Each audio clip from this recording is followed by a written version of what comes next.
Avant de commencer l'histoire, dites-nous d'où vous regardez en laissant un commentaire ci-dessous. Si vous appréciez cette vidéo, n'oubliez pas de liker et de vous abonner. Passez une merveilleuse journée. Profitez de l'histoire, tout le monde. Manhattan, New York. Siège de la Stonewall Corporation. L'ascenseur privé menant au 40e étage de la Stonewall Tower n'avait jamais transporté autant de tension. Sophia Martinez ajusta nerveusement son dossier exécutif, vérifiant pour la 3e fois si elle avait apporté tous les documents pour sa première réunion en tant qu'assistante exécutive du célèbre Ethan Stonewall. « Respire, Sophia », murmura-t-elle à elle-même, observant les chiffres grimper sur le panneau numérique. De l'autre côté de Manhattan, Ethan finissait de nouer sa cravate en soie italienne tout en regardant par la fenêtre panoramique de son penthouse.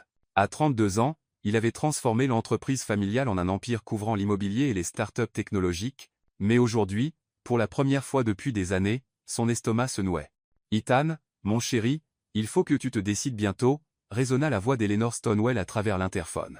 Sa grand-mère de 78 ans, la matriarche qui contrôlait encore 40% des parts de l'entreprise, ignorait la signification du mot subtilité. « Mamie Ellie, s'il te plaît. »« J'arrive », répondit-il, un mélange d'affection et d'exaspération dans la voix. Le problème était simple. Son père, Charles Stonewall, avait décidé qu'il était temps pour son fils de se marier, et il avait déjà la candidate idéale, Abigail Thornton, fille d'un magnat du pétrole texan, et, par coïncidence, la femme la plus ennuyeuse qu'Ethan ait jamais rencontrée. Sophia prit une profonde inspiration lorsque les portes de l'ascenseur s'ouvrirent, révélant le célèbre bureau exécutif.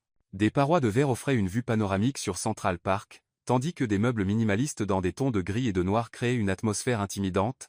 Au centre de tout cela, un bureau massif en acajou. « Où diable est mon nouveau patron ?» marmonna-t-elle, consultant sa montre. 9h15. Elle était arrivée 15 minutes en avance, comme toujours.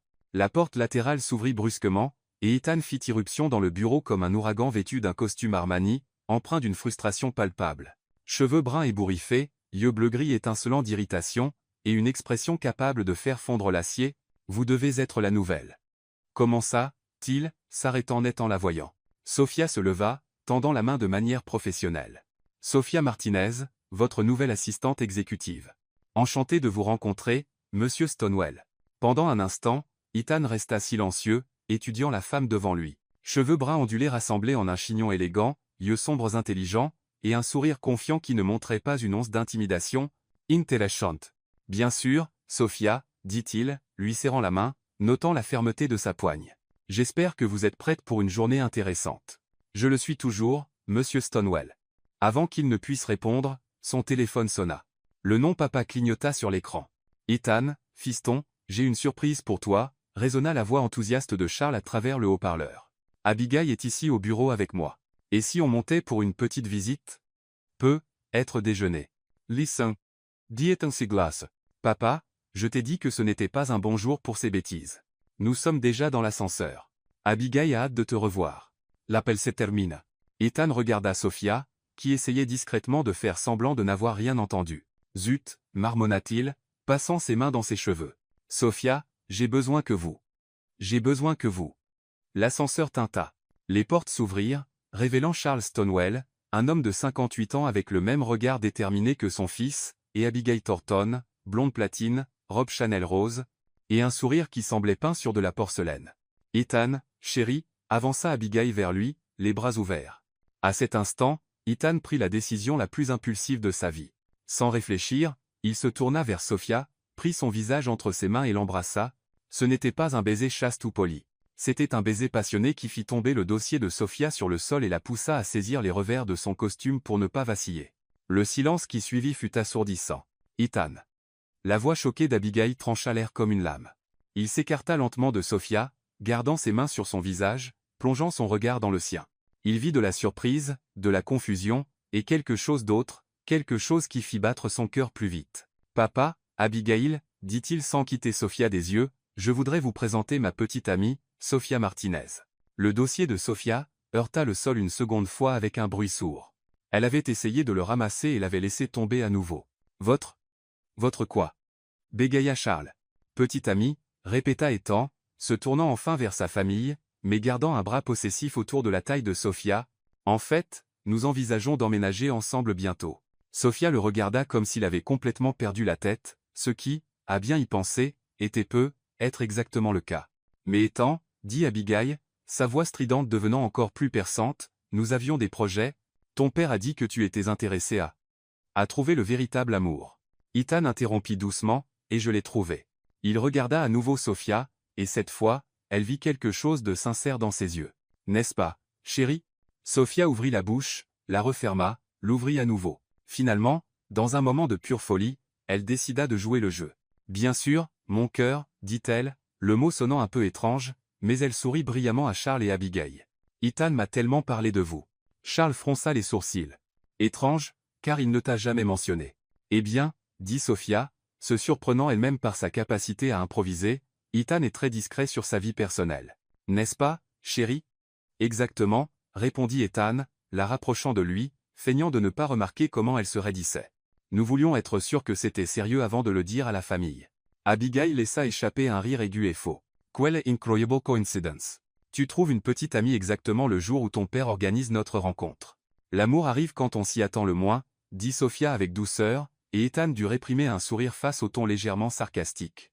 Le téléphone du bureau sonna, brisant la tension. Ethan répondit rapidement. Ethan, chérie, résonna la voix familière de grand-mère Eleanor à travers le haut-parleur. J'ai entendu dire que tu avais amené une jeune femme spéciale pour rencontrer la famille. Merveilleux. Venez dîner à la maison ce soir, tous. Et Sophia, chérie, oui, je connais ton nom. J'ai mes sources. J'espère que tu es prête pour une soirée intéressante. L'appel se termina avant que quiconque puisse protester. Ethan et Sophia se regardèrent. Il vit de la panique dans ses yeux, et elle vit probablement la même chose dans les siens. Eh bien, dit lentement Charles, on dirait une soirée en famille.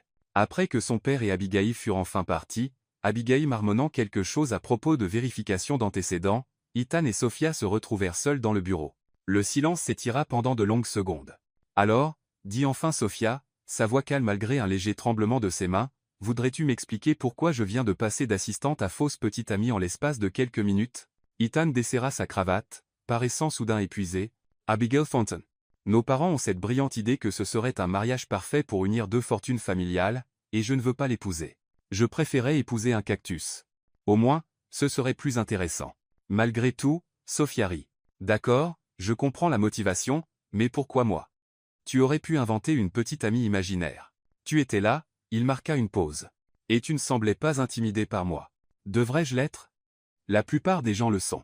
Sophia, l'étudia un instant. Tu te rends compte qu'on va devoir maintenir ce mensonge maintenant, non? Ta grand-mère n'est clairement pas naïve. Mamie Ellie est une force de la nature. Elle a déjà décidé qu'elle t'aime. Comment le sais-tu? Parce que si ce n'était pas le cas, elle aurait déjà trouvé un moyen d'annuler le dîner et de te faire disparaître mystérieusement. Sophia s'assit lourdement dans son fauteuil. Mon Dieu, dans quoi me suis-je embarqué? Ethan s'approcha, son expression devenant sérieuse. Écoute, Sophia, je sais que c'est fou. Si tu veux partir maintenant, je comprends parfaitement. Je peux inventer une excuse pour ma famille. Elle le regarda, voyant quelque chose de vulnérable dans ses yeux qui n'était pas là auparavant. Et Abigail, je trouverai un autre moyen de gérer ça. Sophia resta silencieuse un long moment. Puis, de manière surprenante, elle sourit. Tu sais quoi? Ma vie devenait un peu trop prévisible de toute façon. Cela signifie-t-il? Cela signifie, Ethan Stonewall, que tu viens de te trouver une fausse petite amie. Au moins pour ce soir. Elle se leva, lissant sa jupe. Mais si on va faire ça, on va le faire correctement. J'ai besoin de tout savoir sur toi.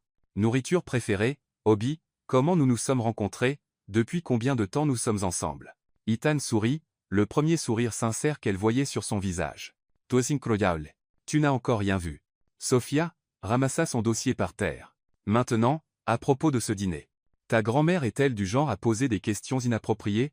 Sophia, dit Ethan, son expression redevenant sérieuse, ma grand-mère, Eleanor Stonewall, est la femme qui a construit la moitié de l'empire financier de cette famille, elle peut faire pleurer des PDG de multinationales d'un seul regard. Génial, murmura Sophia. Aucune pression. Et une dernière chose, ajouta Ethan, paraissant légèrement embarrassé. Elle insiste un peu sur le fait que les couples sérieux devraient vivre ensemble. Pour vraiment connaître la personne, selon ses propres mots. Sophia le fixa. Dis-moi que tu ne sous-entends pas ce que je pense. Mon pantouse a 4 chambres. Ethan Stonewall, tu es officiellement faux. Probablement. Il lui tendit la main. Marché conclu, Sophia regarda la main tendue, puis son visage. Il y avait quelque chose d'irrésistible dans le mélange de vulnérabilité et de détermination dans ses yeux, contre tout bon sens, elle lui serra la main. Marché conclu. Mais tu me devras la plus grande explication de l'histoire. Marché conclu. Et c'est ainsi que Sofia Martinez passa d'assistante exécutive à fausse petite amie d'un milliardaire en un seul mardi matin. Elle ne savait pas encore qu'avant la fin de la semaine, elle se demanderait si les sentiments étaient vraiment si faux. Penthouse Deaton, Upper East Side, Manhattan. 3 heures plus tard, Sofia se tenait dans le hall en marbre du Penthouse d'Ethan, serrant un sac de voyage et remettant en question chaque décision de vie qu'il avait menée à ce moment. L'espace était exactement ce qu'elle attendait d'un célibataire milliardaire.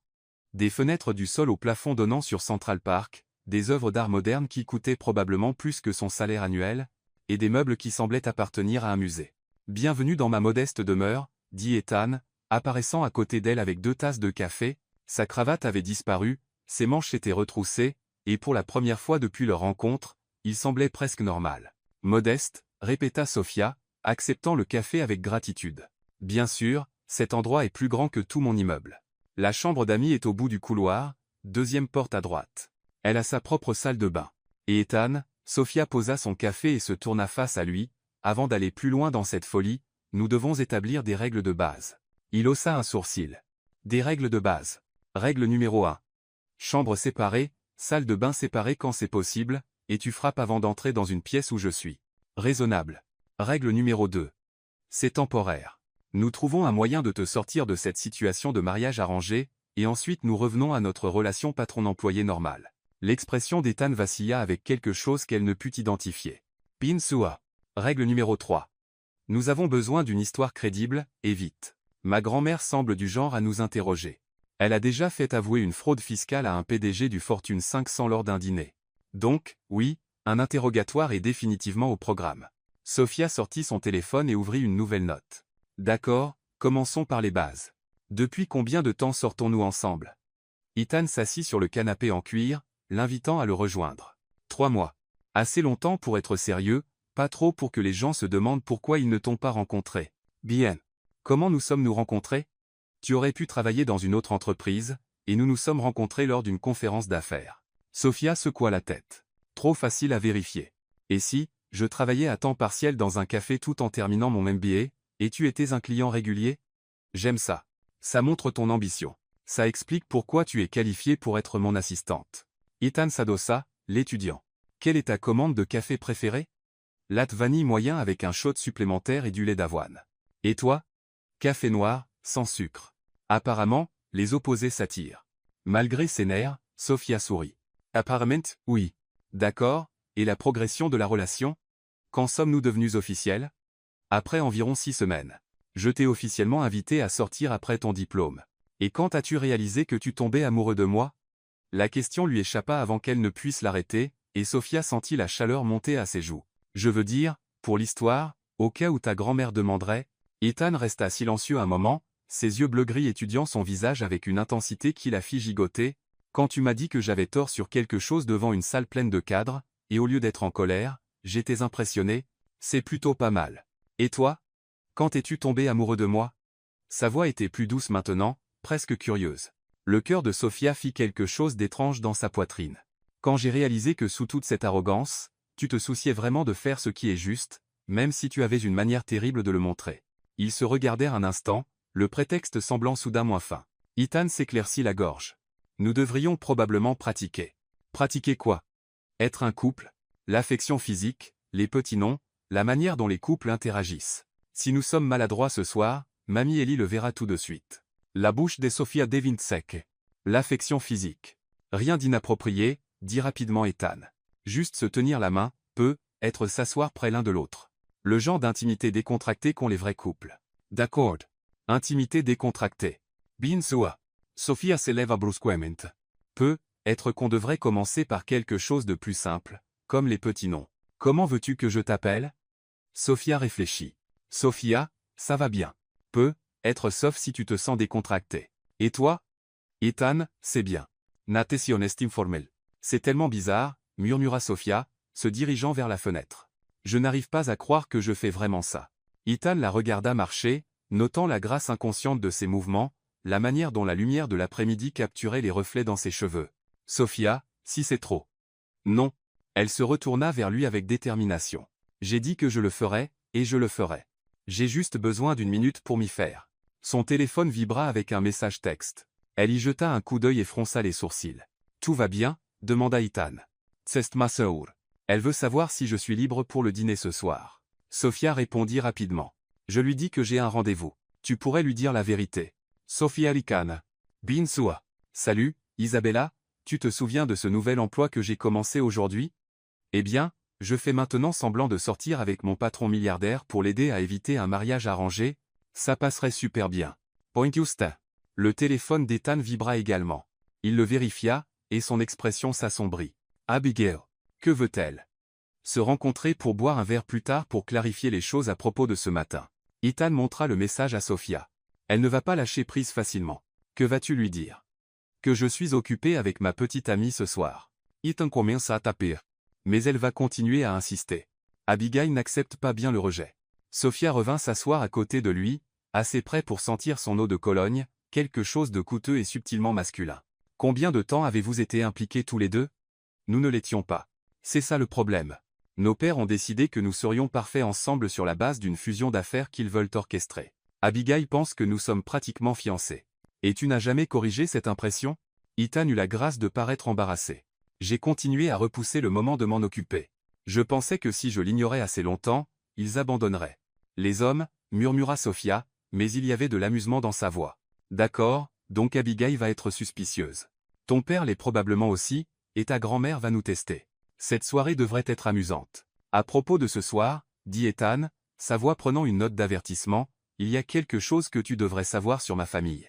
Mamie Ellie a des opinions très arrêtées sur tout, et elle n'est pas timide pour les partager. Elle te posera probablement des questions sur ta famille, tes objectifs, tes intentions avec moi. Mes intentions? Elle est très protectrice. Elle m'a élevé après le divorce de mes parents quand j'avais 12 ans. L'expression de Sophia s'adoucit. Ça a dû être dur. C'est la femme la plus forte que je connaisse. Mais elle peut être intense. Notez. Et ton père? Il a de bonnes intentions, mais il voit tout comme une transaction commerciale, y compris le mariage. Il essayera probablement de comprendre ce que tu apportes financièrement ou socialement. Charmante dynamique familiale. Ethan rit, mais ce n'était pas entièrement humoristique. Bienvenue dans la famille Stonewell, où l'amour s'accompagne d'un plan d'affaires. Sophia étudia son profil tandis qu'il regardait par la fenêtre. Il y avait quelque chose de solitaire dans son expression qui lui serra la poitrine de manière inattendue. Ethan. Oui. Pour ce que ça vaut, je pense que ce que tu as fait aujourd'hui, te protéger d'être forcé à quelque chose que tu ne veux pas, ça demandait du courage. Il la regarda, surpris. Même si je t'ai entraîné là, dedans? Même si tu m'as entraîné là, dedans, sourit-elle. D'ailleurs, ma vie devenait ennuyeuse. Ce n'est définitivement pas ennuyeux. Donne-lui du temps, dit Ethan avec ironie. Tu n'as pas encore rencontré ma famille. Le téléphone de Sophia vibra à nouveau. Cette fois, c'était le concierge de son immeuble. Zut, murmura-t-elle après avoir lu le message. Quoi maintenant? Il y a eu une rupture de canalisation d'eau dans mon immeuble. Ils disent que les résidents pourraient ne pas pouvoir rentrer pendant quelques jours. Ethan et Sophia se regardèrent, les implications les frappant simultanément. Donc, tu es coincé ici, dit lentement Ethan. On dirait bien. Avec toi, apparemment. Une autre pause. Ça devient beaucoup plus compliqué, dit Sophia. Le téléphone d'Ethan sonna, interrompant le moment. Le nom d'Eleanor Stonewell apparut sur l'écran. Salut, Mamie Ellie. Ethan, chérie, j'ai réfléchi à ce soir. Pourquoi ne restez-vous pas à la maison, toi et Sophia? J'ai demandé à Maria de préparer la chambre d'amis bleus, et ça nous donnera plus de temps pour faire connaissance avec ta jeune femme correctement. Ethan croisa les yeux de Sophia, voyant sa propre panique s'y refléter. C'est très attentionné, mais nous ne voudrions pas nous imposer. Belivanes. C'est décidé. Le dîner est à 19h, et je demanderai à Joan de préparer quelque chose de spécial. Oh, et Ethan, porte le costume bleu marine. Sophia, chérie, j'espère que tu as quelque chose d'élégant. Non que cela importe. Je suis sûr que tu es ravissante dans n'importe quoi. La ligne se coupa. Sophia fixa. Ethan, est-ce que ta grand-mère vient de nous inviter à une soirée pyjama? On dirait bien. Chez elle? Oui, où nous devrons partager une chambre. Ethan hocha la tête sombrement. La chambre d'amis bleus a un lit. Un très grand lit à baldaquin, antique qui appartenait à mon arrière-arrière-grand-mère. Sophia enfouit son visage dans ses mains. Ça devient hors de contrôle. Sophia, nous pourrions lui dire la vérité, offrit faiblement Ethan. Après la performance de ce matin, elle ne nous croirait jamais. De plus, je ne recule pas maintenant. Sophia releva la tête, son expression déterminée. Nous allons réussir. Tu es sûr? Je suis sûr. Elle se leva et lissa sa jupe. Maintenant, Si nous voulons convaincre ta grand-mère que nous sommes follement amoureux, nous ferions mieux de commencer à pratiquer cette intimité décontractée dont tu as parlé. Ethan se leva également, se rapprochant d'elle. Comment veux-tu commencer? La respiration de Sophia se bloqua alors qu'il entrait dans son espace personnel. De si près, elle pouvait voir des éclats d'argent dans ses yeux bleus, la légère barbe sur sa mâchoire, la manière dont ses lèvres s'incurvaient légèrement vers le haut au coin. Être en se tenant la main, suggéra-t-elle, sa voix sortant plus faible qu'elle ne l'aurait voulu. Ethan tendit la main lentement, lui laissant le temps de reculer. Lorsqu'elle ne le fit pas, il entrelaqua leurs doigts. Sa main était chaude, légèrement cailleuse malgré sa richesse, et plus grande que la sienne. « Ça va » demanda-t-il doucement. Sophia hocha la tête, ne faisant pas confiance à sa voix. Ce simple contact envoyait des étincelles inattendues dans son bras. « Nous devrions aussi pratiquer le fait de s'asseoir ensemble, » dit Ethan. Les couples ont tendance à graviter l'un vers l'autre. Ils se dirigèrent vers le canapé, et Ethan s'assit en premier, puis fit signe à Sophia de s'asseoir à côté de lui. Elle le fit, intensément consciente de la chaleur émanant de son corps, de l'odeur de son eau de Cologne coûteuse et de quelque chose qui était uniquement lui. Ça semble tellement étrange, admit Sophia. Étrange mauvais ou étrange bon? Elle réfléchit honnêtement à la question. Étrange. Naturel, en fait. C'est ça la partie étrange. Le pouce d'Ethan effleura ses phalanges, un geste si petit qu'elle aurait pu l'imaginer. Sophia. Oui. Merci de faire ça. Je sais que c'est fou, mais... Il resta silencieux un instant. Je ne me suis pas senti aussi détendu avec quelqu'un depuis longtemps. Le cœur de Sophia fit à nouveau ce petit bond. Ethan, je sais que c'est juste du faux, dit-elle rapidement. Je voulais juste dire que tu es facile à côtoyer. Tu n'es pas non plus ce à quoi je m'attendais, admit Sophia. Qu'attendais-tu? Quelqu'un de plus froid, plus arrogant, moins. Elle fit un vague geste vers lui. Moins squoy. Moins homem. Ethan rit, un vrai rire cette fois. Je prends ça comme un compliment. C'en était un. Ils restèrent assis dans un silence confortable pendant quelques minutes, Sophia devenant progressivement plus consciente de la présence d'Ethan à côté d'elle. La manière dont il caressait absently son pouce sur sa main, comment il semblait naturel d'être blotti contre lui. Ethan, dit-elle finalement. Sauf, ta famille va mourir. Il baissa les yeux vers elle, amusé. Comment peux-tu être si confiante? Sophia lui sourit. Parce que je suis génial. Évidemment, acquiesce Ethan. Et pendant un instant, en regardant son sourire éclatant et ses yeux pétillants, il faillit oublier que tout cela était du faux. Presque.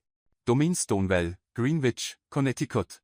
Le domaine familial des Stonewell ressemblait à une scène de film, une vaste demeure géorgienne avec des jardins parfaitement entretenus, une allée circulaire bordée de chênes centenaires, et assez de fenêtres pour suggérer que la facture d'électricité pourrait financer un petit pays. Sophia serra la main d'Ethan plus fort alors que leur voiture s'arrêtait devant l'entrée principale. « Respire », murmura Ethan, pressant ses doigts. « Toi y arriver. Facile à dire pour toi. Tu la côtoies depuis toujours. » Sophia lissa sa robe bleu marine, la chose la plus élégante de sa garde-robe, et vérifia son reflet dans la vitre de la voiture une dernière fois. « Comment Suisse ?» La réponse d'Ethan fut immédiate et sincère. « Magnifique. » La simple honnêteté dans sa voix fit chauffer les joues de Sophia. Au cours des dernières heures à pratiquer leur rôle de couple, des moments comme ceux-ci s'étaient produits plus fréquemment, de petites instances où la feinte semblait dangereusement réelle. La massive porte d'entrée s'ouvrit avant qu'il ne puisse frapper, révélant un homme distingué d'une soixantaine d'années vêtu d'un uniforme impeccablement repassé. « Maître Ethan, Mademoiselle Martinez » dit-il avec une légère révérence. « Madame Stonewell vous attend dans le salon. Puis-je prendre vos bagages? » Merci, Juan. Comment va-t-elle ce soir? L'expression de Juan resta professionnellement neutre, mais Sophia capta le léger tic au coin de sa bouche. Très enthousiaste à l'idée de rencontrer votre jeune femme, monsieur. C'est ce que je craignais, murmura Ethan. Ils suivirent Juan à travers un hall qui aurait pu servir de salle de bal, complet avec un lustre en cristal qui coûtait probablement plus cher que les études universitaires de Sophia. Des peintures à l'huile originale ornaient les murs, et Sophia était presque certaine de reconnaître quelques signatures célèbres. Ethan, chéri, résonna une voix autoritaire devant eux. Eleanor Stonewell apparut dans l'embrasure de ce qui devait être le salon, et Sophia comprit immédiatement pourquoi les PDG la trouvaient intimidante. Malgré ses presque 80 ans, elle se déplaçait avec la grâce et la détermination de quelqu'un de la moitié de son âge. Cheveux argentés, parfaitement coiffés, portant une élégante robe bordeaux qui criait créateur, et des yeux bleu perçants qui semblaient tout voir à la fois. Mamie Ellie, Ethan s'avança pour embrasser sa joue, et Sophia fut frappée par la manière dont son comportement s'adoucissait en présence de sa grand-mère. « Je voudrais te présenter Sophia. » Eleanor tourna ses yeux pénétrants vers Sophia, qui eut l'impression d'être évaluée pour un achat. Après un moment qui sembla une éternité, la vieille femme sourit. « Sophia Martinez. » Eleanor s'avança et, à la surprise de Sophia, la serra dans une étreinte chaleureuse. « Bienvenue dans la famille, ma chère. »« Merci, Madame Stonewell. Votre maison est absolument magnifique. S'il te plaît, appelle-moi Eleanor ou Mamie Ellie si tu te sens à l'aise avec ça. » Eleanor recula mais garda ses mains sur les épaules de Sophia. « Et cette vieille maison appartient à la famille depuis 4 générations. J'aimerais te faire visiter plus tard. »« J'aimerais beaucoup. »« Excellent. Maintenant, entres. Charles devrait arriver sous peu, et je veux tout entendre sur la manière dont vous vous êtes rencontrés. » Le salon était élégant sans être étouffant. Des fauteuils en cuir confortables disposés autour d'une cheminée en marbre, des étagères de livres du sol au plafond, et des portes-fenêtres menant à une terrasse donnant sur les jardins. Eleanor leur fit signe de s'asseoir sur un canapé 2 places pendant qu'elle prenait le fauteuil en face. « Alors, » dit Eleanor, s'installant avec un verre en cristal qui semblait contenir du whisky, « parlez-moi de cette romance. » Ethan a été frustrant de discrétion. Sophia sentit la main d'Ethan trouver la sienne, son pouce caressant ses phalanges dans un geste qui était devenu réconfortant au fil des dernières heures. « Nous nous sommes rencontrés dans un café près de Columbia, » commença Sophia, reconnaissante qu'ils aient répété cette histoire. « Je terminais mon MBA, et travaillais à temps partiel pour payer mes études. Ethan était apparemment un client régulier, bien qu'il m'ait fallu des semaines pour le remarquer. Difficile à croire, dit Eleanor avec amusement. Mon petit-fils n'est pas exactement facile à ignorer. J'étais généralement plongé dans mes manuels, dit Sophia en riant. Un matin, je luttais avec une étude de cas particulièrement difficile sur la restructuration d'entreprise, et cet étranger à la table d'à côté a offert de m'aider. Je n'ai pas pu m'en empêcher, ajouta Ethan, sa voix chaude d'une affection qui semblait sincère. Elle était si concentrée, si déterminée. Et quand elle a enfin levé les yeux, il s'interrompit, regardant Sophia avec une expression qui lui coupa le souffle. C'était comme si tout s'était mis en place, termina Sophia doucement. Et pendant un instant, elle faillit y croire elle-même, Eleanor observa cet échange avec un vif intérêt. Et quand l'amitié est-elle devenue quelque chose de plus? Environ 6 semaines plus tard, dit Ethan. Je l'ai officiellement invité à sortir après son diplôme. Qu'est-ce qui t'a convaincu de dire oui, ma chère? Demanda Eleanor à Sophia. Sophia pensa à leur séance de pratique, au moment vulnérable où Ethan avait parlé du divorce de ses parents. Il m'a montré qui il était vraiment sous tous les murs qu'il érige. Et j'ai réalisé que malgré sa réputation de personne difficile, il se soucie sincèrement de faire ce qui est juste. Les sourcils d'Eleanor se haussèrent légèrement. Perspective intéressante. La plupart des gens se concentrent sur les réalisations ou la richesse d'Ethan. Ces choses sont agréables, dit honnêtement Sophia, mais ce n'est pas pour ça que je suis tombée amoureuse de lui. Et qu'est-ce qui t'a convaincu? Insista Eleanor. Sophia jeta un coup d'œil à Ethan, puis à sa grand-mère. Le jour où il a passé 3 heures à aider un vieil homme qui avait été trompé par un entrepreneur. Ethan n'avait pas à s'impliquer, et l'homme ne pouvait rien lui offrir en retour. Mais Ethan ne supportait pas de voir quelqu'un se faire exploiter. Ethan fixa Sophia, avec surprise. Comment savais-tu ça? Ton assistante l'a mentionné quand je passais en revue ton emploi du temps. Elle a dit que tu fais ce genre de choses plus souvent que les gens ne le réalisent.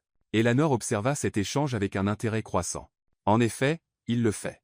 Je suis impressionné que tu l'aies remarqué, Sophia. La plupart des gens ne voient que ce qu'Ethan veut qu'ils voient. Avant que quiconque ne puisse répondre, Juan apparut dans l'embrasure. Monsieur Charles est arrivé, Madame Stonewell. Merveilleux. Faites-le entrer. Charles Stonewell entra avec l'assurance d'un homme habitué à être le plus intelligent de la pièce. Il était une version plus âgée d'Ethan. Même mâchoire forte, mêmes yeux bleu-gris, mais avec des cheveux argentés et des rides de rire autour des yeux. Ethan, Sophia. Il serra la main de chacun, sa poigne ferme et évaluatrice. Je dois admettre que l'annonce de ce matin était assez surprenante. Parfois, l'amour nous surprend tous, dit Eleanor avec insistance. Le sourire de Charles était poli mais sceptique. En effet, Sophia, je comprends que vous venez de terminer votre MBA. Oui, à Columbia. Impressionnant. Quelle était votre spécialisation? Stratégie d'entreprise et affaires internationales. Excellence Programs. Et vos orígenes familiales? Sophia sentit Ethan se tendre à côté d'elle, mais elle répondit calmement. Mes parents ont immigré du Guatemala quand j'avais 5 ans. Mon père est menuisier. Ma mère travaille dans un hôtel. Ils ont beaucoup sacrifié pour que ma sœur et moi puissions bénéficier d'une bonne éducation. Femme autodidacte, dit Eleanor avec approbation. J'aime ça. Charles hocha la tête pensivement. Et vos objectifs de carrière? Je veux construire quelque chose de significatif, dit Sophia. Créer ma propre société de conseil un jour, aider les petites entreprises à croître et à réussir. Ambitieux, observa Charles, et coûteux. Lancer une entreprise nécessite un capital important. L'implication était claire, et Sophia sentit sa colonne vertébrale se radir. Avant qu'elle ne puisse répondre, La voix d'Ethan coupa la tension. Papa, pourrions-nous être éviter l'interrogatoire financier? Sophia ne demande pas de prêt. Je veux simplement connaître la femme dont mon fils est sérieux, dit Charles avec douceur. Monsieur Stonewell, dit Sophia avec calme, je comprends votre préoccupation, mais je dois clarifier quelque chose. Je ne suis pas avec Ethan pour son argent. J'ai mes propres plans de carrière et mes propres moyens de les réaliser. Bien sûr, dit Charles, mais son ton suggérait qu'il n'était pas entièrement convaincu. Eleanor se leva brusquement. Charles, arrête d'être idiot. Juan, le dîner est-il prêt? Oui, madame. Excellent. Allons-y. La salle à manger était aussi impressionnante que le reste de la maison, une longue table en acajou pouvant accueillir 20 personnes, bien que ce soir elle soit dressée pour 4. Les verres à vin en cristal captaient la lumière d'un lustre antique, et Sophia était presque certaine que la porcelaine était de l'antique spot véritable. La conversation du dîner fut plus fluide que Sophia ne l'avait prévu. Eleanor les régala d'histoires sur l'enfance d'Ethan, y compris plusieurs anecdotes embarrassantes qui le firent gémir et cacher son visage dans ses mains. Et puis, continua Eleanor, s'amusant visiblement, Ethan, âgé de 8 ans, a décidé qu'il allait réparer l'horloge grand-père antique dans le couloir, l'a entièrement démontée avec un tournevis qu'il avait volé dans la boîte à outils de Rouen. S'il te plaît, arrête, murmura Ethan. Has tu pu la remonter, demanda Sophia insouriante. C'est la meilleure partie, dit Eleanor. Il l'a en fait améliorée. L'horloge était en retard depuis des années, et après la réparation des temps, elle gardait l'heure parfaitement. Il a toujours été comme ça, ajouta Charles, son expression s'adoucissant en regardant son fils. Il voit comment les choses pourraient être meilleures et ne se repose pas tant qu'il ne les a pas corrigées. Parfois, ça me cause des ennuis, dit Ethan, jetant un regard significatif à Sophia. Le meilleur type d'ennui, répondit Sophia, et elle fut récompensée par un de ses rares sourires sincères. Après le dîner, Eleanor suggéra de prendre le café sur la terrasse. La soirée était chaude pour octobre, et les jardins étaient illuminés par un éclairage paysager subtil qui rendait tout magique. Sophia, ma chère, ça te dérangerait de m'aider un instant dans la cuisine? Demanda Eleanor. Je veux te montrer quelque chose. Sophia jeta un coup d'œil à Ethan, qui hocha la tête avec encouragement, bien qu'elle puisse voir l'inquiétude dans ses yeux. Dans la cuisine, Eleanor versa du café d'une machine à l'allure coûteuse pendant que Sophia se tenait maladroitement près de l'îlot. Tu sais, dit Eleanor sur le ton de la conversation, je me pose une question depuis toute la soirée. L'estomac de Sophia se noa. Oh? Ethan n'a jamais ramené une femme à la maison auparavant, pas une seule fois en 32 ans. Je suis honoré d'être la première. Eleanor se tourna pour lui faire face complètement, s'appuyant contre le comptoir, les bras croisés. Sophia, ma chère, je vais te poser une question, et je veux que tu répondes honnêtement. Binsua, es-tu amoureuse de mon petit-fils? La question frappa Sophia comme un coup physique. Elle ouvrit la bouche pour donner la réponse préparée, mais se retrouva figée sous le regard pénétrant d'Eleanor. Je. Commença Sophia, puis s'arrêta. La vérité était qu'après seulement un jour à prétendre être la petite amie d'Ethan, les lignes s'estompaient déjà d'une manière qui l'effrayait. Madame Stonewell, Eleanor, je tiens beaucoup à Ethan. Ce n'est pas ce que j'ai demandé. Sophia prit une profonde inspiration. Je pense que je pourrais être amoureuse de lui. Je veux dire, si nous. Elle s'interrompit, réalisant qu'elle s'aventurait en terrain dangereux. Eleanor l'étudia un long moment, puis sourit. Bonne réponse. Honnête, le véritable amour n'est pas quelque chose qui arrive du jour au lendemain, malgré ce que disent les films. C'est quelque chose qui grandit, que l'on choisit chaque jour. Eleanor prit le plateau de café. Je t'aime, Sophia Martinez. Tu es bonne pour lui. Comment pouvez-vous le savoir? Parce qu'en 3 heures que tu es ici, j'ai vu Ethan sourire plus que je ne l'ai vu ces 3 dernières années. Et quand il te regarde? Eleanor secoua la tête avec amusement. Disons simplement que ce garçon était pris, qu'il le sache ou non. Elles retournèrent sur la terrasse, où Ethan et Charles étaient plongés dans une conversation sur des affaires. Ethan se leva immédiatement en voyant Sophia, se rapprochant d'elle avec une protectivité inconsciente qui fit briller les yeux d'Eleanor. Tout va bien? Murmura-t-il à l'oreille de Sophia. Parfait, dit Sophia, et elle le pensait. Le reste de la soirée passa dans un flou de conversation facile et de confort croissant. Quand Eleanor annonça qu'il se faisait tard, Sophia avait presque oublié que tout cela était censé être faux. Juan vous montrera votre chambre, dit Eleanor, embrassant leurs joues. Le petit déjeuner est à 8h, mais ne vous sentez pas obligé de vous lever tôt. Vous êtes en vacances. Merci beaucoup pour votre hospitalité, dit Sophia. C'était merveilleux. Tout le plaisir est pour moi, ma chère. Dormez bien. La chambre d'amis bleus était au 2e étage, dans un couloir bordé de portraits de famille. Quand Juan ouvrit la porte et les laissa seuls, Sophia sentit ses nerfs revenir en force. La chambre était magnifique. Meubles antiques, papier peint bleu doux, et porte-fenêtre menant à un petit balcon, et au centre de tout cela, un lit à baldaquin massif qui semblait tout droit sorti d'un conte de fées. Alors, dit Sophia, fixant le lit. C'est grand. King size, conforme à Ethan. Et je peux dormir par terre. Il y a des couvertures supplémentaires dans le placard. Ne sois pas ridicule. Nous sommes tous les deux adultes. Nous pouvons partager un lit sans que ce soit bizarre. Ethan haussa un sourcil. Pouvons-nous? Les joues de Sophia chauffèrent. Bien sûr que nous pouvons. Ce n'est que dormir, non? Juste dormir. Ils restèrent là un moment de plus, la tension s'étirant entre eux. Je devrais probablement me changer, dit finalement Sophia. Oui, moi aussi. Ils se dirigèrent tous les deux vers leur sac en même temps, puis s'arrêtèrent, puis recommencèrent dans une danse maladroite qui les fit rire tous les deux. Toi d'abord, dit Ethan. Rouge. Merci. Sophia se changea rapidement en pyjama, un short en coton modeste et un débardeur qui semblait soudain bien trop révélateur pour partager un lit avec son faux petit ami. Quand elle ouvrit la porte, Ethan était appuyé contre le mur dans le couloir, vêtu d'un pantalon de survêtement gris et d'un t-shirt blanc, qui mettait en valeur sa silhouette élancée d'une manière qui assécha la bouche de Sophia. « À ton tour, dit-elle, fière que sa voix reste stable. » Quand Ethan revint après s'être changé, Sophia était déjà au lit, allongée aussi près que possible d'un bord. Il grimpa de l'autre côté, maintenant une distance prudente entre eux. « Sophia. Oui. Tu as été incroyable ce soir. Merci. » Sophia se tourna pour lui faire face dans la lumière tamisée filtrant à travers les rideaux. « Ta famille est merveilleuse. Ta grand-mère en particulier. Elle les t'aimait. C'est vraiment important pour moi. Qu'a dit ton père quand je suis parti à la cuisine avec elle? » Ethan resta silencieux un moment. Il a dit que tu semblais sincère et qu'il ne m'avait pas vu aussi détendu depuis des années. C'est une bonne chose? Oui, dit Ethan doucement. C'est une très bonne chose. Ils restèrent allongés dans un silence confortable, écoutant la vieille maison s'installer autour d'eux. Sophia était intensément consciente de la présence d'Ethan à côté d'elle. La chaleur émanant de son corps, le son de sa respiration. Ethan. Sauf. Que se passe-t-il demain? Que veux-tu dire? Je veux dire, continuons-nous à prétendre. Ethan se tourna sur le côté pour lui faire face, son expression sérieuse sous la lumière de la lune. Veux-tu continuer à prétendre? C'était une question lourde, et ils le savaient tous les deux. Le cœur de Sophia battait la chamade alors qu'elle réfléchissait à sa réponse. Demande-moi demain, murmura-t-elle. D'accord. Sophia ferma les yeux, essayant d'ignorer la manière dont son corps était hyper conscient de chaque petit mouvement d'Ethan. C'était censé être faux, se rappela-t-elle.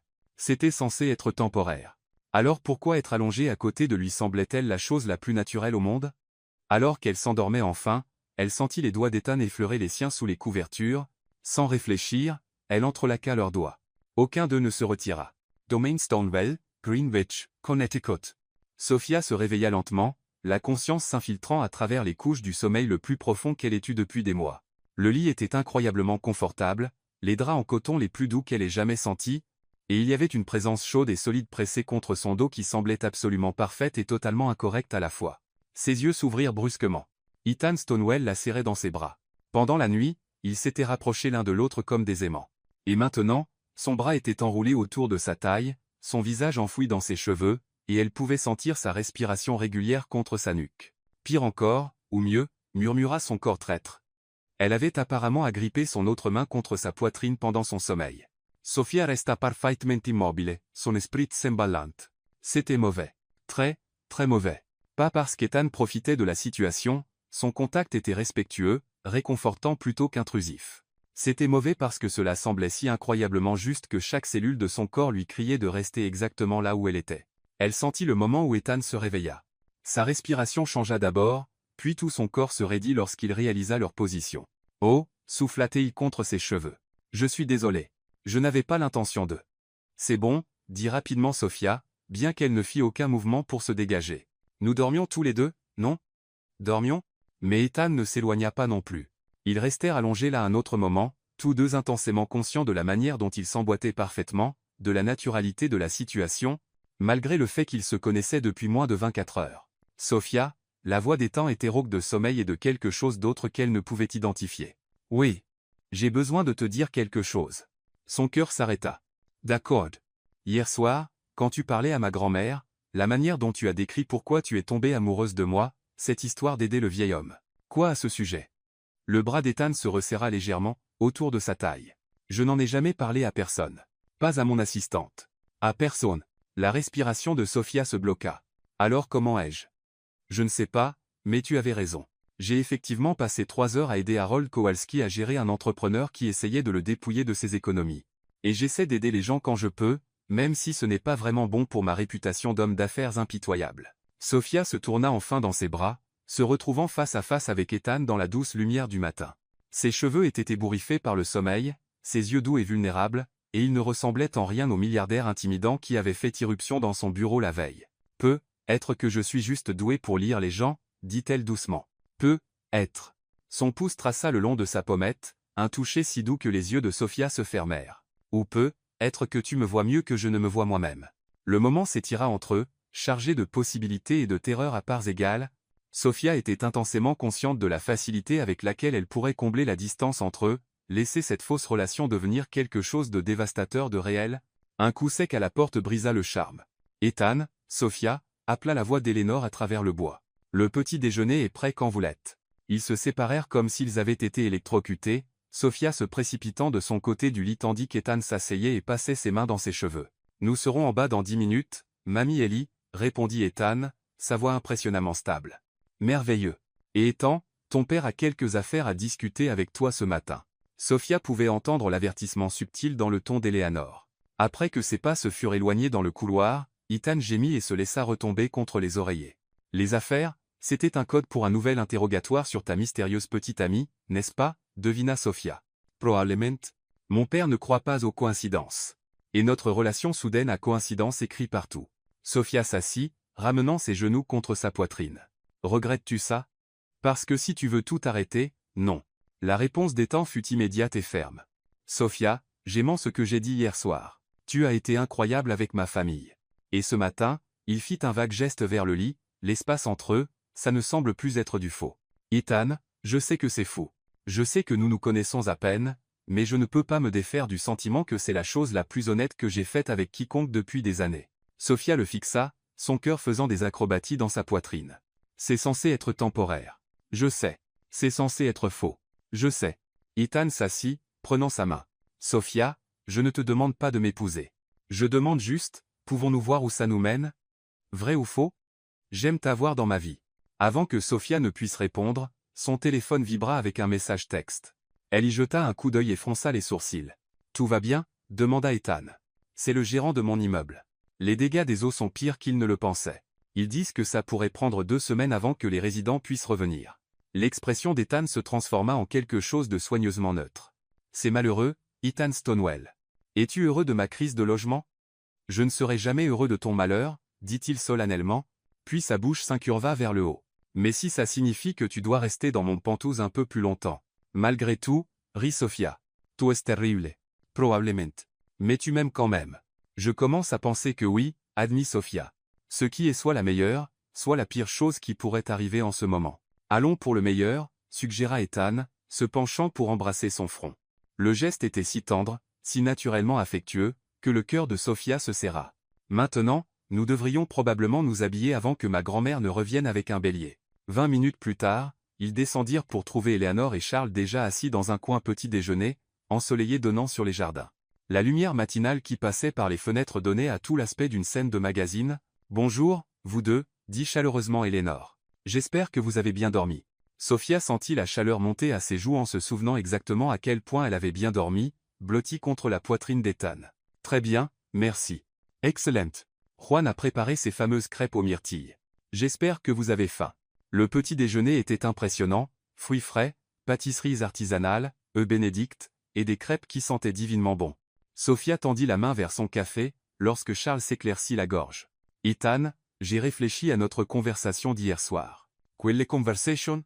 demanda prudemment Ethan. À propos des projets d'affaires de Sophia.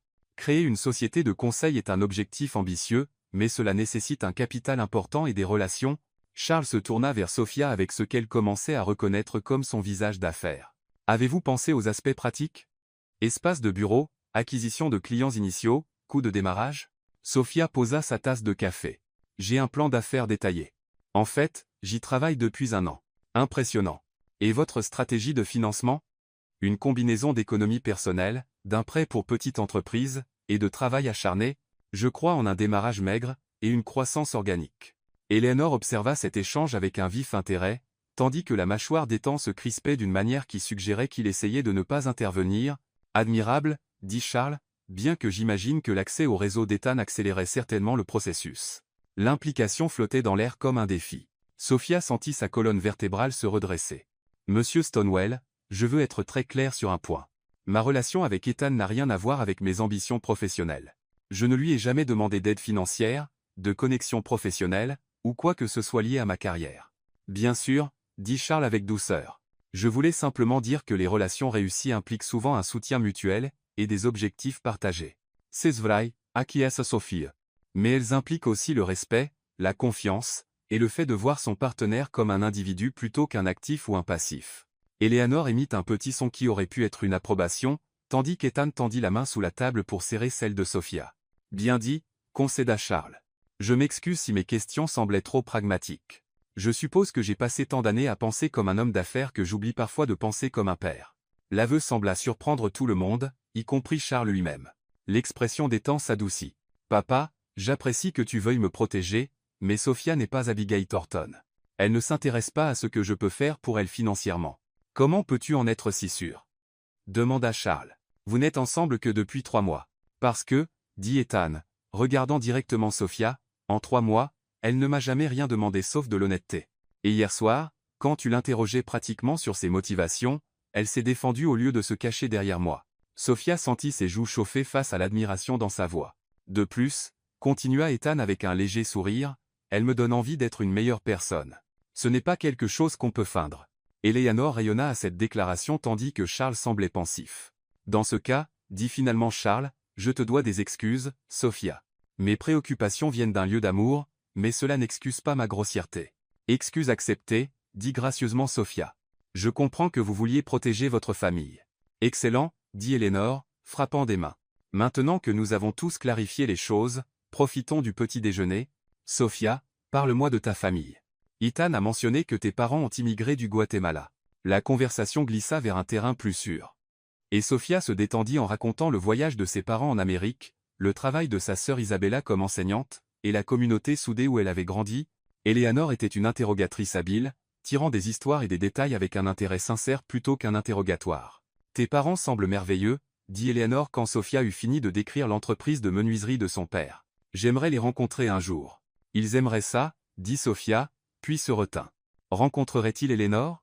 Tout cela était censé être temporaire, mais assise ici sous la lumière matinale, à parler de famille et d'avenir, il était de plus en plus difficile de s'en souvenir. Le téléphone d'Ethan vibra, interrompant ses pensées. Il y jeta un coup d'œil, et son expression s'assombrit. Un problème? Demanda Eleanor. Abigail, dit Ethan sombrement. Elle veut se rencontrer pour déjeuner aujourd'hui pour discuter des récents développements. Vas tu ayer? Demanda Sophia. Je dois. Plus vite je serai clair avec elle, mieux ce sera. Charles fronça les sourcils. Fiston, tu dois gérer ça avec délicatesse. Le père d'Abigail est un partenaire commercial précieux. Je sais, papa, mais je ne peux pas continuer à la mener en bateau juste pour protéger une relation d'affaires. Bien sûr que non, dit fermement Eleanor. Ethan, dis à cette fille la vérité, que tu es amoureux de Sophia est totalement indisponible. Si George Thornton ne peut pas accepter que sa fille soit rejetée avec élégance, c'est son problème. Le cœur de Sophia bondit à l'utilisation désinvolte du mot amour par Eleanor, même si elle savait que c'était juste une partie de leur jeu. Je devrais probablement venir avec toi, dit Sophia. Si Abigail nous voit ensemble, le message sera plus clair. Ethan secoua la tête. Je ne veux pas te mettre dans cette position. Abigail peut être vindicative quand elle n'obtient pas ce qu'elle veut. Je peux gérer Abigail Thornton, dit Sophia avec une confiance qu'elle ne ressentait pas entièrement. Es-tu sûr, Ethan? J'ai géré des gens difficiles toute ma vie. Fais-moi confiance. Eleanor sourit avec approbation. J'aime cette fille de plus en plus chaque minute. Après le petit déjeuner, ils dirent au revoir avec la promesse de revenir bientôt.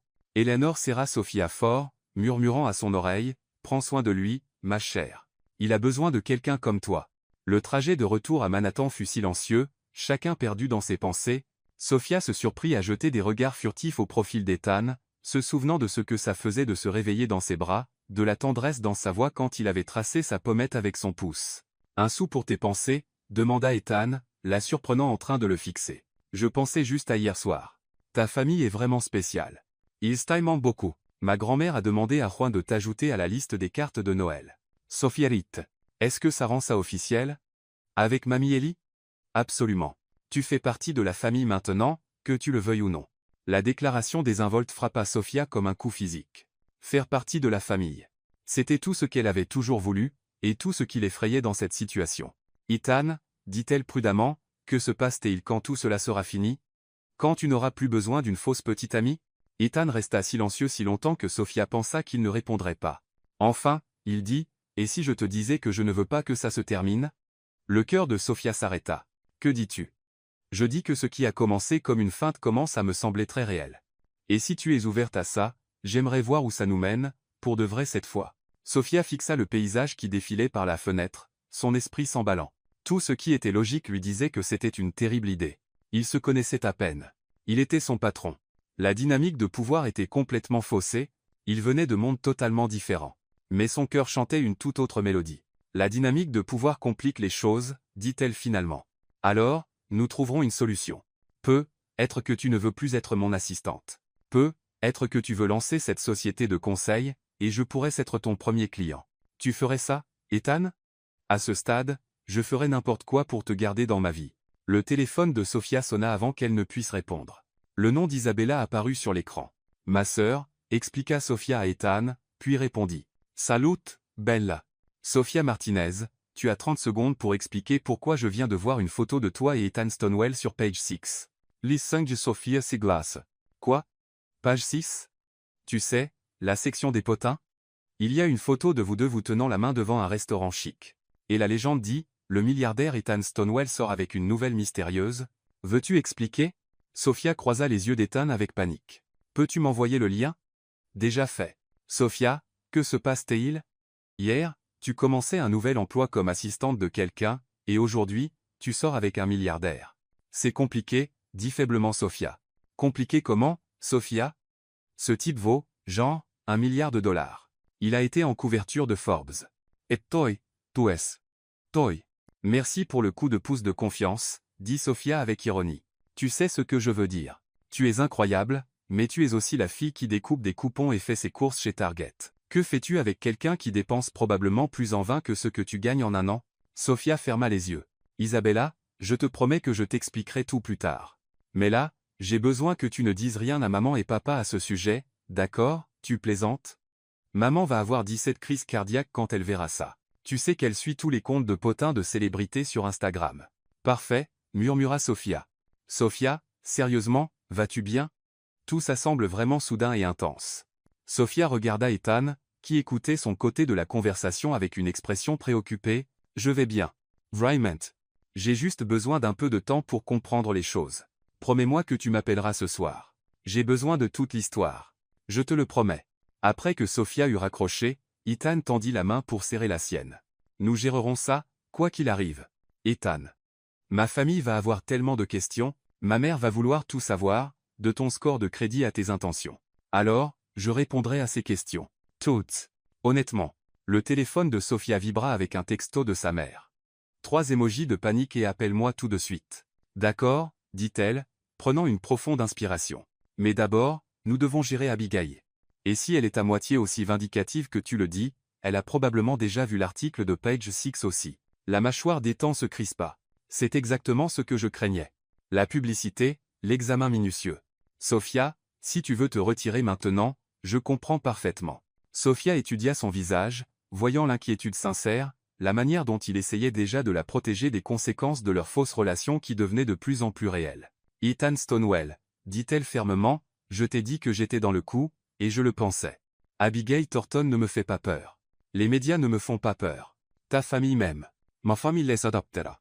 Et si tu peux supporter de sortir avec quelqu'un qui fait ses courses chez Target, je peux supporter de sortir avec quelqu'un qui fait les pages des potins. Le sourire d'Ethan en réponse fut éclatant. Dans ce cas, mademoiselle Martinez, je pense que nous devons avoir une conversation très importante sur ce que signifie sortir ensemble dans ce contexte, comme si nous continuons à prétendre ou si nous sommes assez courageux pour essayer la vraie chose. Le cœur de Sophia battait la chamade alors qu'elle réfléchissait à la question. Tout ce qui était rationnel lui disait de s'en tenir au plan, de garder sa faux, de se protéger d'un potentiel chagrin. Mais assise à côté d'Ethan, se souvenant à quel point ça semblait juste de se réveiller dans ses bras, Pensant à la manière dont il l'avait défendue face à son père et à la tendresse dans les yeux de sa grand-mère quand elle les regardait ensemble, Sophia réalisa qu'elle était déjà trop impliquée pour se protéger. « Demande-moi encore après qu'on aura géré Abigail, dit-elle. Si nous pouvons survivre à ce qu'elle nous lance, peut-être que nous pourrons survivre à tout. Marché conclu, dit Ethan, levant leurs mains jointes pour presser un baiser sur ses phalanges. Marché conclu. Mais Sophia. Oui. Pour info, j'espère déjà que la réponse est oui. Alors qu'ils entraient en ville, le téléphone de Sophia vibra à nouveau. Cette fois, c'était un texto d'un numéro inconnu. Vu les nouvelles. Nous devons parler. Eh. Sophia montra le message à Ethan, et son expression se durcit. Qu'elle vienne, murmura-t-il. Sophia serra sa main plus fort. Quoi qu'Abigail Thornton ait prévu, ils y feraient face ensemble. Et en sortirait-il avec quelque chose de réel qui valait la peine de se battre. La comédie était officiellement terminée. Maintenant venait la partie difficile. Découvrir si ce qu'ils avaient été assez forts pour survivre au monde réel. Hotel Plaza, Manhattan, New York. Abigail Thornton avait choisi l'Oak Room au Plaza pour leur confrontation, et Sophia devait admettre que c'était une manœuvre de pouvoir.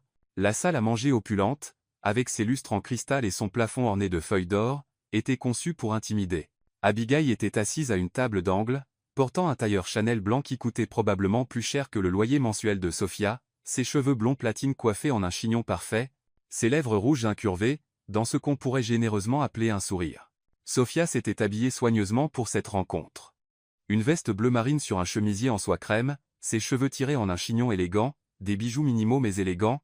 Elle voulait avoir l'air professionnelle, confiante, et totalement imperméable à la richesse et aux relations d'Abigail. Ethan marchait à ses côtés, sa main reposant de manière protectrice sur le bas de son dos. En naviguant à travers le restaurant, Sophia pouvait sentir les regards curieux des autres convives. Apparemment, leur début sur page 6 les avait rendus reconnaissables dans la scène sociale de Manhattan. Ethan, chéri, Abigail se leva de son siège avec une grâce étudiée, embrassant l'air des deux joues d'Ethan avant de se tourner vers Sophia avec un sourire qui n'atteignait pas ses yeux. Et Sophia, ravi de vous revoir. Abigail, dit Ethan froidement, tirant la chaise de Sophia avant de prendre la sienne. Merci d'avoir accepté de nous rencontrer. Oh, je n'aurais manqué ça pour rien au monde, dit Abigail, s'installant dans son siège comme une reine tenant court. Après tout, ce n'est pas tous les jours que son presque fiancé annonce qu'il sort secrètement avec sa secrétaire. Sophia sentit Ethan se tendre à côté d'elle. Abigail, nous n'avons jamais été fiancés. Nous n'avons même jamais eu un vrai rendez-vous. Détail, balaya Abigail d'un geste de sa main manucurée. Nos pères ont un accord depuis des mois. Tout le monde dans notre cercle sait que nous sommes faits l'un pour l'autre. Tout le monde sauf moi, apparemment, dit Ethan avec ironie. Le sourire d'Abigail s'aiguisa. Oui, eh bien, c'est ce qui rend cette situation si fascinante. Dis-moi, Sophia, ma chère, comment passe-t-on de servir du café à sortir avec un milliardaire en l'espace de quelques mois? Sophia était préparée à cette attaque. Travail acharné, connexion sincère, et ne pas traiter les relations comme des fusions d'affaires. Comme c'est rafraîchissant et naïf, rit Abigail, le son comme du verre qui se brise. Tu penses vraiment que c'est une question d'amour, n'est-ce pas? Je sais que c'en est une, répondit fermement Sophia. Vraiment? Parce que de mon point de vue, ça ressemble à un arrangement très pratique. Ethan avait besoin d'échapper aux attentes de sa famille, et toi, tu avais besoin d'un moyen de sortir de ta petite vie ordinaire. La voix d'Ethan était dangereusement calme. Abigail, je te suggère d'être très prudente sur ce que tu vas dire ensuite. Oh, je ne fais que commencer, dit Abigail, reportant son attention sur Sophia. J'ai fait faire quelques recherches sur toi, Sophia Martinez. Un CV très impressionnant, d'ailleurs. MBA de Columbia, diplômé summa cum laude. Excellente référence. Mais aussi une dette étudiante à 6 chiffres, des parents qui travaillent dans des emplois ouvriers, une sœur qui enseigne dans une école publique sous-financée. Ça doit être agréable d'avoir soudain accès à des ressources illimitées. Les mains de Sophia se crispèrent sur ses genoux, mais sa voix resta stable. Les circonstances de ma famille ne définissent pas ma valeur, Abigail. Et elles ne déterminent certainement pas mes motivations. Vraiment? Parce que je vois une femme qui est passée de peiner à rembourser ses prêts étudiants à porter une veste à 5 000 $ et à dîner au Plaza. C'est une sacrée transformation pour quelqu'un qui n'est soi-disant pas intéressé par l'argent d'Ethan. Sophia baissa les yeux sur sa veste avec confusion. Elle l'avait achetée chez Nordstrom Rack pour 200 $. Ethan suivit son regard, et son expression s'assombrit lorsqu'il réalisa ce qu'Abigail faisait. Abigail, dit Ethan, sa voix portant un avertissement, Sophia n'a rien demandé, et je ne lui ai rien acheté. Contrairement à certaines personnes, elle est avec moi pour qui je suis, pas pour ce que j'ai. Comme c'est touchant, dit Abigail. Mais soyons honnêtes sur ce que c'est vraiment. Sophia, tu es attirante et intelligente, je te l'accorde. Mais tu es aussi temporaire. Ethan traverse une phase, se rebellant contre les attentes de sa famille.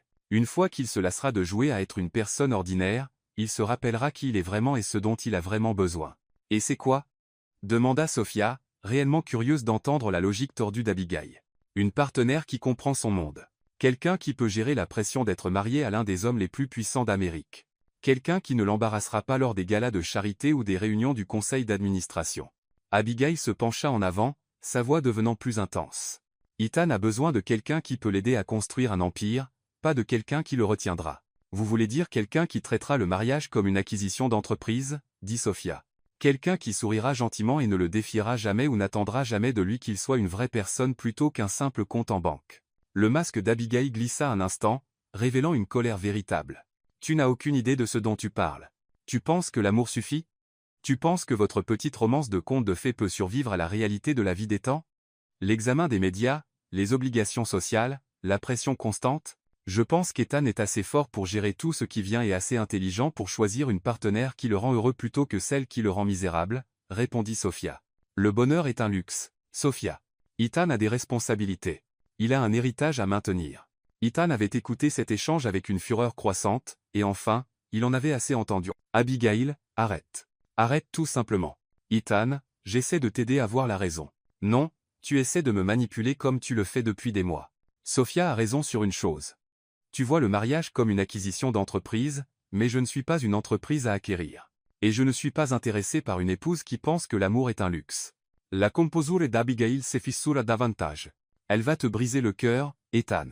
Elle va réaliser que ton monde est trop pour elle, et elle partira. Et quand elle le fera, tu te souviendras que je t'avais prévenu. Peut-être, dit Ethan doucement. Mais c'est mon choix à faire. Et Abigail, même si Sophia me brisait le cœur, je préférais avoir le cœur brisé par quelqu'un que j'aime plutôt que de passer ma vie avec quelqu'un que je n'aime pas. Les mots restèrent suspendus dans l'air entre eux. Sophia sentit son souffle se couper. C'était la première fois qu'Ethan utilisait le mot amour en référence à leur relation, même indirectement. Abigail s'adossa à sa chaise, son masque parfait enfin complètement tombé.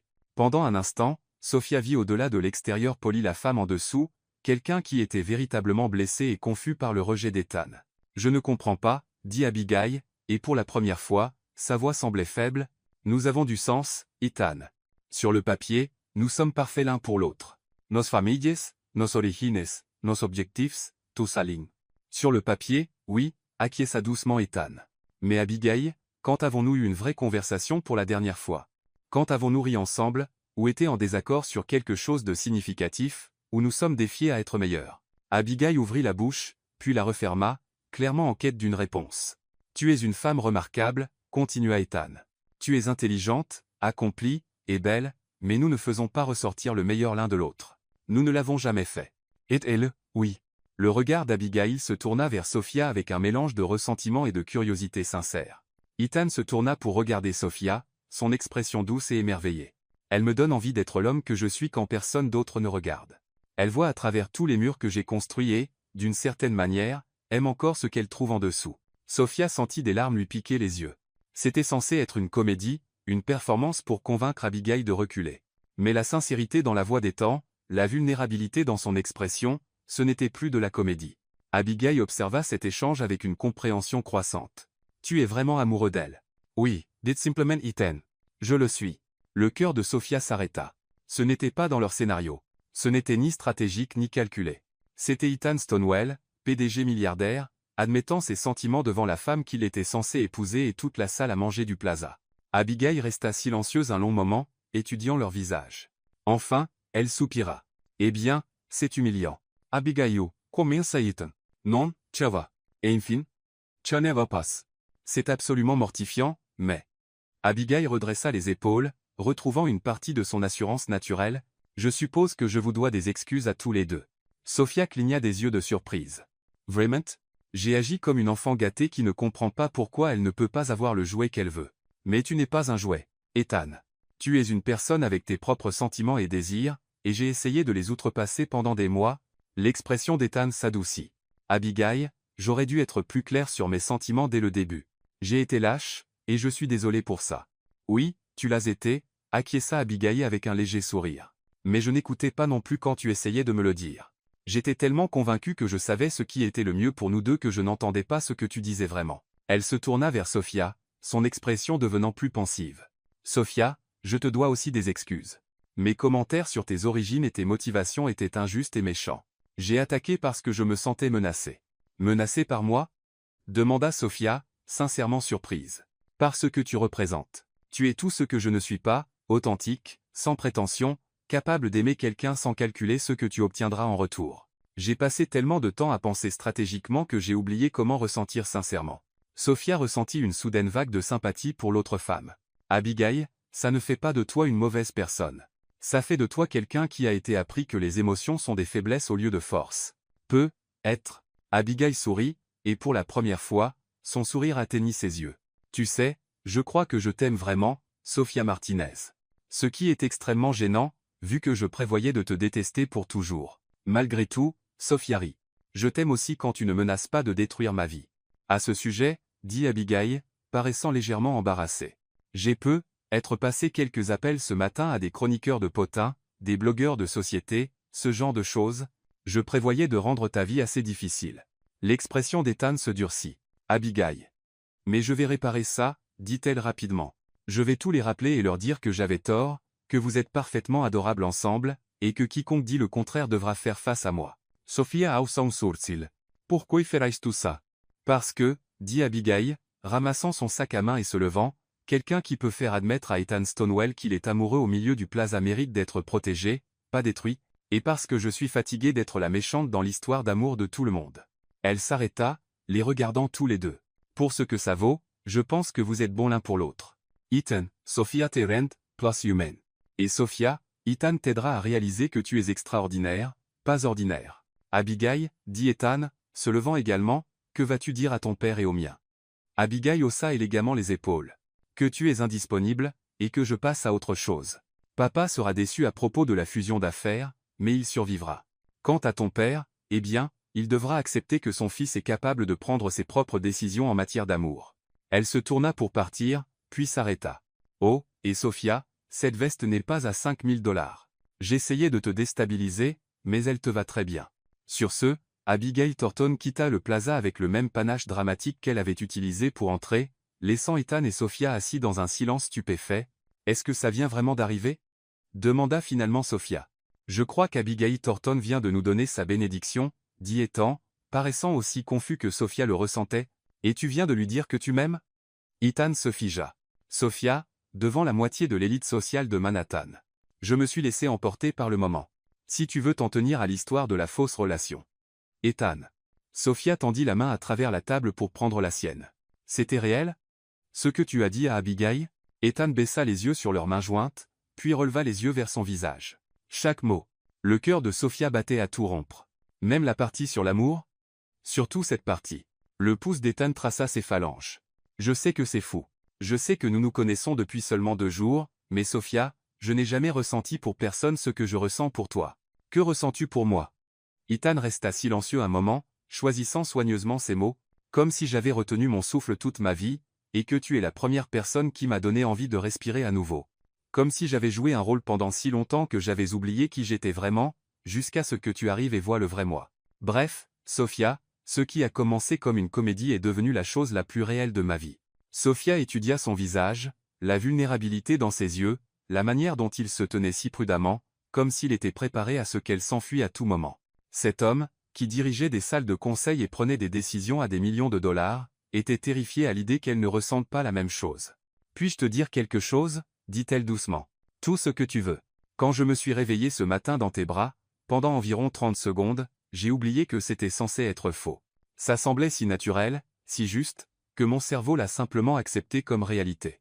Les yeux d'Ethan scrutèrent son visage. Et comment était-ce? Terrifiant, admit Sophia, et parfait. Sophia, la voix d'Ethan était rauque d'émotion, es-tu en train de dire? Je dis que je pense que je suis en train de tomber amoureuse de toi aussi, Ethan Stonewall. Et ça me fait plus peur qu'Abigail Thornton ne le pourrait jamais. Le sourire d'Ethan en réponse fut éclatant. Sans avertissement, il se leva, tira Sophia sur ses pieds et l'embrassa là, au milieu de la salle à manger du plaza. Ce n'était pas comme leur premier baiser, désespéré et stratégique. Ce baiser était doux, sûr et plein de promesses. Quand ils se séparèrent enfin, Sophia était vaguement consciente des applaudissements des tables à proximité. Apparemment, leur petit drame avait été plus divertissant que les potins habituels de la société. Alors, dit Ethan, posant son front contre le sien, que se passe-t-il maintenant? Maintenant, dit Sophia, lui souriant, nous trouvons comment faire fonctionner ça pour de vrai cette fois. Es-tu sûr? Parce qu'une fois que nous faisons ça, il n'y a plus de retour à la comédie. Tout le monde saura que Sophia Martinez sort avec Ethan Stonewell. Qu'il le sache, dit Sophia avec audace. Je n'ai pas honte de tomber amoureuse de toi. Même si je suis ton patron? Ancien patron, corrigea Sophia. Je pense que je suis prête à lancer cette société de conseil un peu plus tôt que prévu. Ethan Ritt. Et je pense que j'aimerais être ton premier client. Conflit d'intérêts, définitivement. Mais je suis prête à prendre le risque si tu l'es. Sophia se mit sur la pointe des pieds pour l'embrasser à nouveau, plus doucement cette fois, savourant le moment. Ethan. Oui. Ta grand-mère va être insupportablement satisfaite de ça. Elle va s'attribuer tout le crédit de nous avoir réunis. L'a-t-elle fait? Ethan réfléchit sérieusement. En fait, je pense qu'elle la peut, être fait. Mamie Ellie a une manière d'orchestrer les choses sans que personne ne s'en rende compte avant coup. Rappelle-moi d'envoyer une carte de remerciement. Je l'ajouterai à la liste, juste après survivre à la rencontre de la famille de Sophia, et trouver comment sortir avec mon ancienne assistante sans provoquer un scandale d'entreprise. Sophia Ritt. Une crise à la fois, Stonewell. En quittant le plaza ensemble, aucun d'eux ne remarqua le photographe de l'autre côté de la rue capturant le moment où Ethan fit tournoyer Sophia sur le trottoir, tous deux riant comme des adolescents. Le soir venu, la photo serait sur tous les blogs de potins de la ville avec des légendes sur une romance de milliardaires et des contes de fées modernes. Mais pour l'instant, ils étaient juste Ethan et Sophia, deux personnes qui avaient trouvé quelque chose de réel au milieu de la comédie, marchant main dans la main vers ce qui viendrait ensuite. Le téléphone de Sophia vibra avec un texto d'Isabella. Ok, maintenant j'ai besoin de toute l'histoire. Appelle-moi immédiatement. Le téléphone détend Tintin avec un message d'Eleanor, vu les nouvelles. Bien joué, chérie. Dîner dimanche à 18h. Ne sois pas en retard. Ils se regardèrent, et éclatèrent de rire. Prêt pour ça? Demanda Ethan. Qu'ils viennent, dit Sophia, serrant sa main plus fort. Et alors qu'ils disparaissaient dans la foule new-yorkaise, tous deux savaient que quels que soient les défis à venir, drames familiaux, attention des médias, complications d'entreprise, ils les affronteraient ensemble. Après tout, ils avaient déjà survécu à Abigail Thornton. Tout le reste serait facile. 3 mois plus tard, Penthouse d'Ethan, Upper East Side. Sophia Martinez Stonewell, elle s'habituait encore au nom composé, se tenait devant les fenêtres du sol au plafond de ce qui était désormais officiellement leur penthouse, observant le soleil se coucher sur Central Park, tout en tenant une tasse de café qui était depuis longtemps devenue froide. Les 3 derniers mois avaient été un tourbillon de changements qui la laissait encore étourdie quand elle y pensait trop. Sa société de conseil, Martinez Strategic Solutions, avait officiellement été lancée il y a 6 semaines avec Ethan comme premier client, bien qu'elle ait rapidement acquis 3 autres clients lorsque le bouche à oreille s'était répandu sur son approche innovante de la restructuration d'entreprise. L'ironie ne lui échappait pas que sa fausse relation avait conduit à une opportunité de carrière bien réelle qui n'avait rien à voir avec les relations d'Ethan, et tout, à voir avec ses propres capacités. Enfin, presque rien à voir avec les relations d'Ethan. Elle mentirait si elle disait que le nom Stonewell n'ouvrait pas des portes, mais elle avait veillé à prouver sa valeur par ses propres mérites une fois ses portes ouvertes. Tu réfléchis trop fort encore, dit la voix d'Ethan derrière elle, chaude d'affection et teintée d'amusement. Je peux presque entendre les engrenages tourner depuis la cuisine. Sophia se tourna pour le trouver appuyé contre le chambranle de la porte, portant encore son costume de travail, mais avec la cravate desserrée et les manches retroussées. Même après 3 mois à se réveiller à ses côtés, la vue d'Ethan Stonewell, ébouriffé et domestique, faisait encore faire des petits bonds à son cœur. Je réfléchis juste à quel point ma vie est devenue bizarre, dit-elle, s'avançant vers lui. Il y a 6 mois. Je mangeais des nouilles ramen pour le dîner et je stressais à propos des remboursements de prêts étudiants. Maintenant, je suis marié à un milliardaire et je dirige ma propre entreprise. Techniquement, nous sommes mariés depuis seulement 2 semaines, souligna Ethan, glissant ses bras autour de sa taille et la rapprochant, et tu allais toujours diriger ta propre entreprise. J'ai juste accéléré le calendrier. 2 semaines de mariage, 3 mois ensemble, et ça semble toujours irréel, admit Sophia, posant ses mains sur sa poitrine. Parfois, je me demande si je vais me réveiller et découvrir que tout cela n'était qu'un rêve élaboré. L'expression d'Ethan devint sérieuse. Sophia, regrettes-tu quoi que ce soit? La vitesse à laquelle nous avons avancé, le mariage, l'attention des médias? C'était une question légitime. Leur relation s'était déroulée sous les yeux du public avec une intensité parfois écrasante. L'annonce des fiançailles, après seulement 2 mois ensemble, avait mis les chroniqueurs de potins en ébullition. Le mariage, Une cérémonie élégante et intime au domaine Stonewall avec seulement la famille proche, avait quand même généré 3 couvertures de magazines et d'innombrables articles de blog sur des histoires de Cendrillon modernes.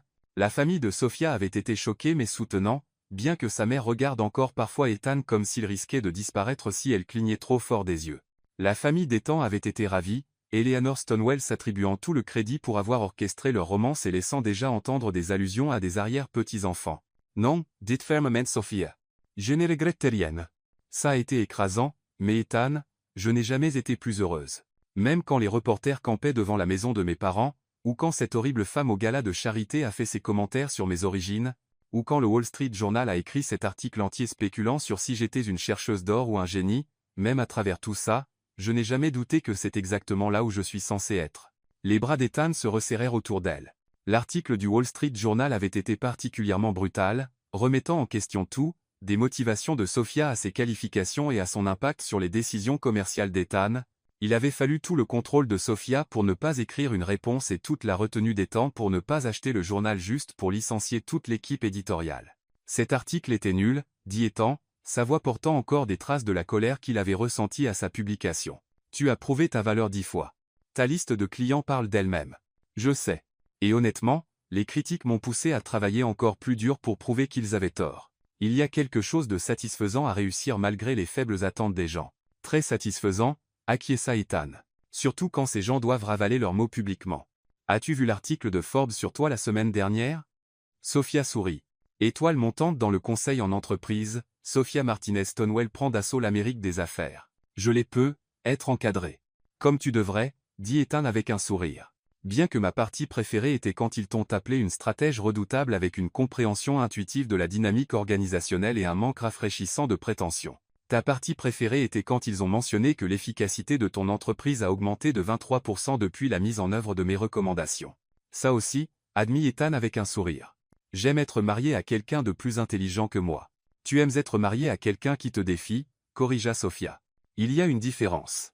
Les deux, dit Ethan, se penchant pour l'embrasser doucement. J'aime être marié à toi. Point final.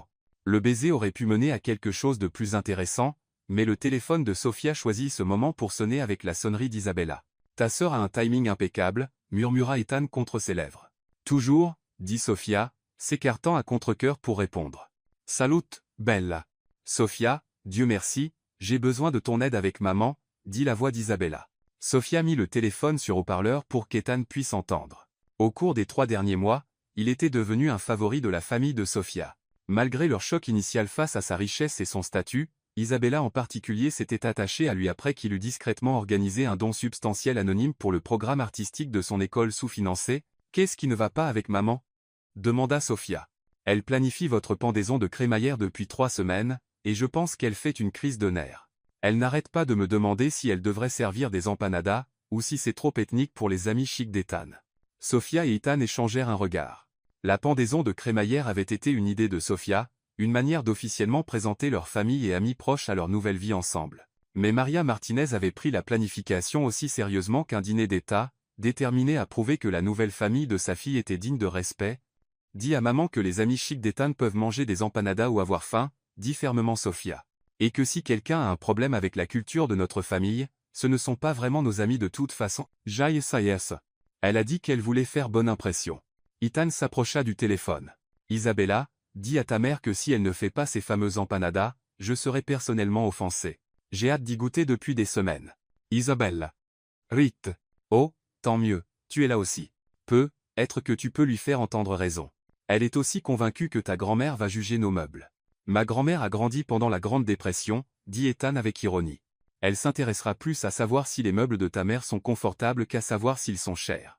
Fais-moi confiance. Voice, dis sa maman, ajoute à Sophie. Et Isabella, rappelle-lui qu'Eleanor a spécifiquement demandé la recette du gâteau très lèche de maman. Ce n'est pas quelque chose qu'on fait pour des gens qu'on prévoit de juger.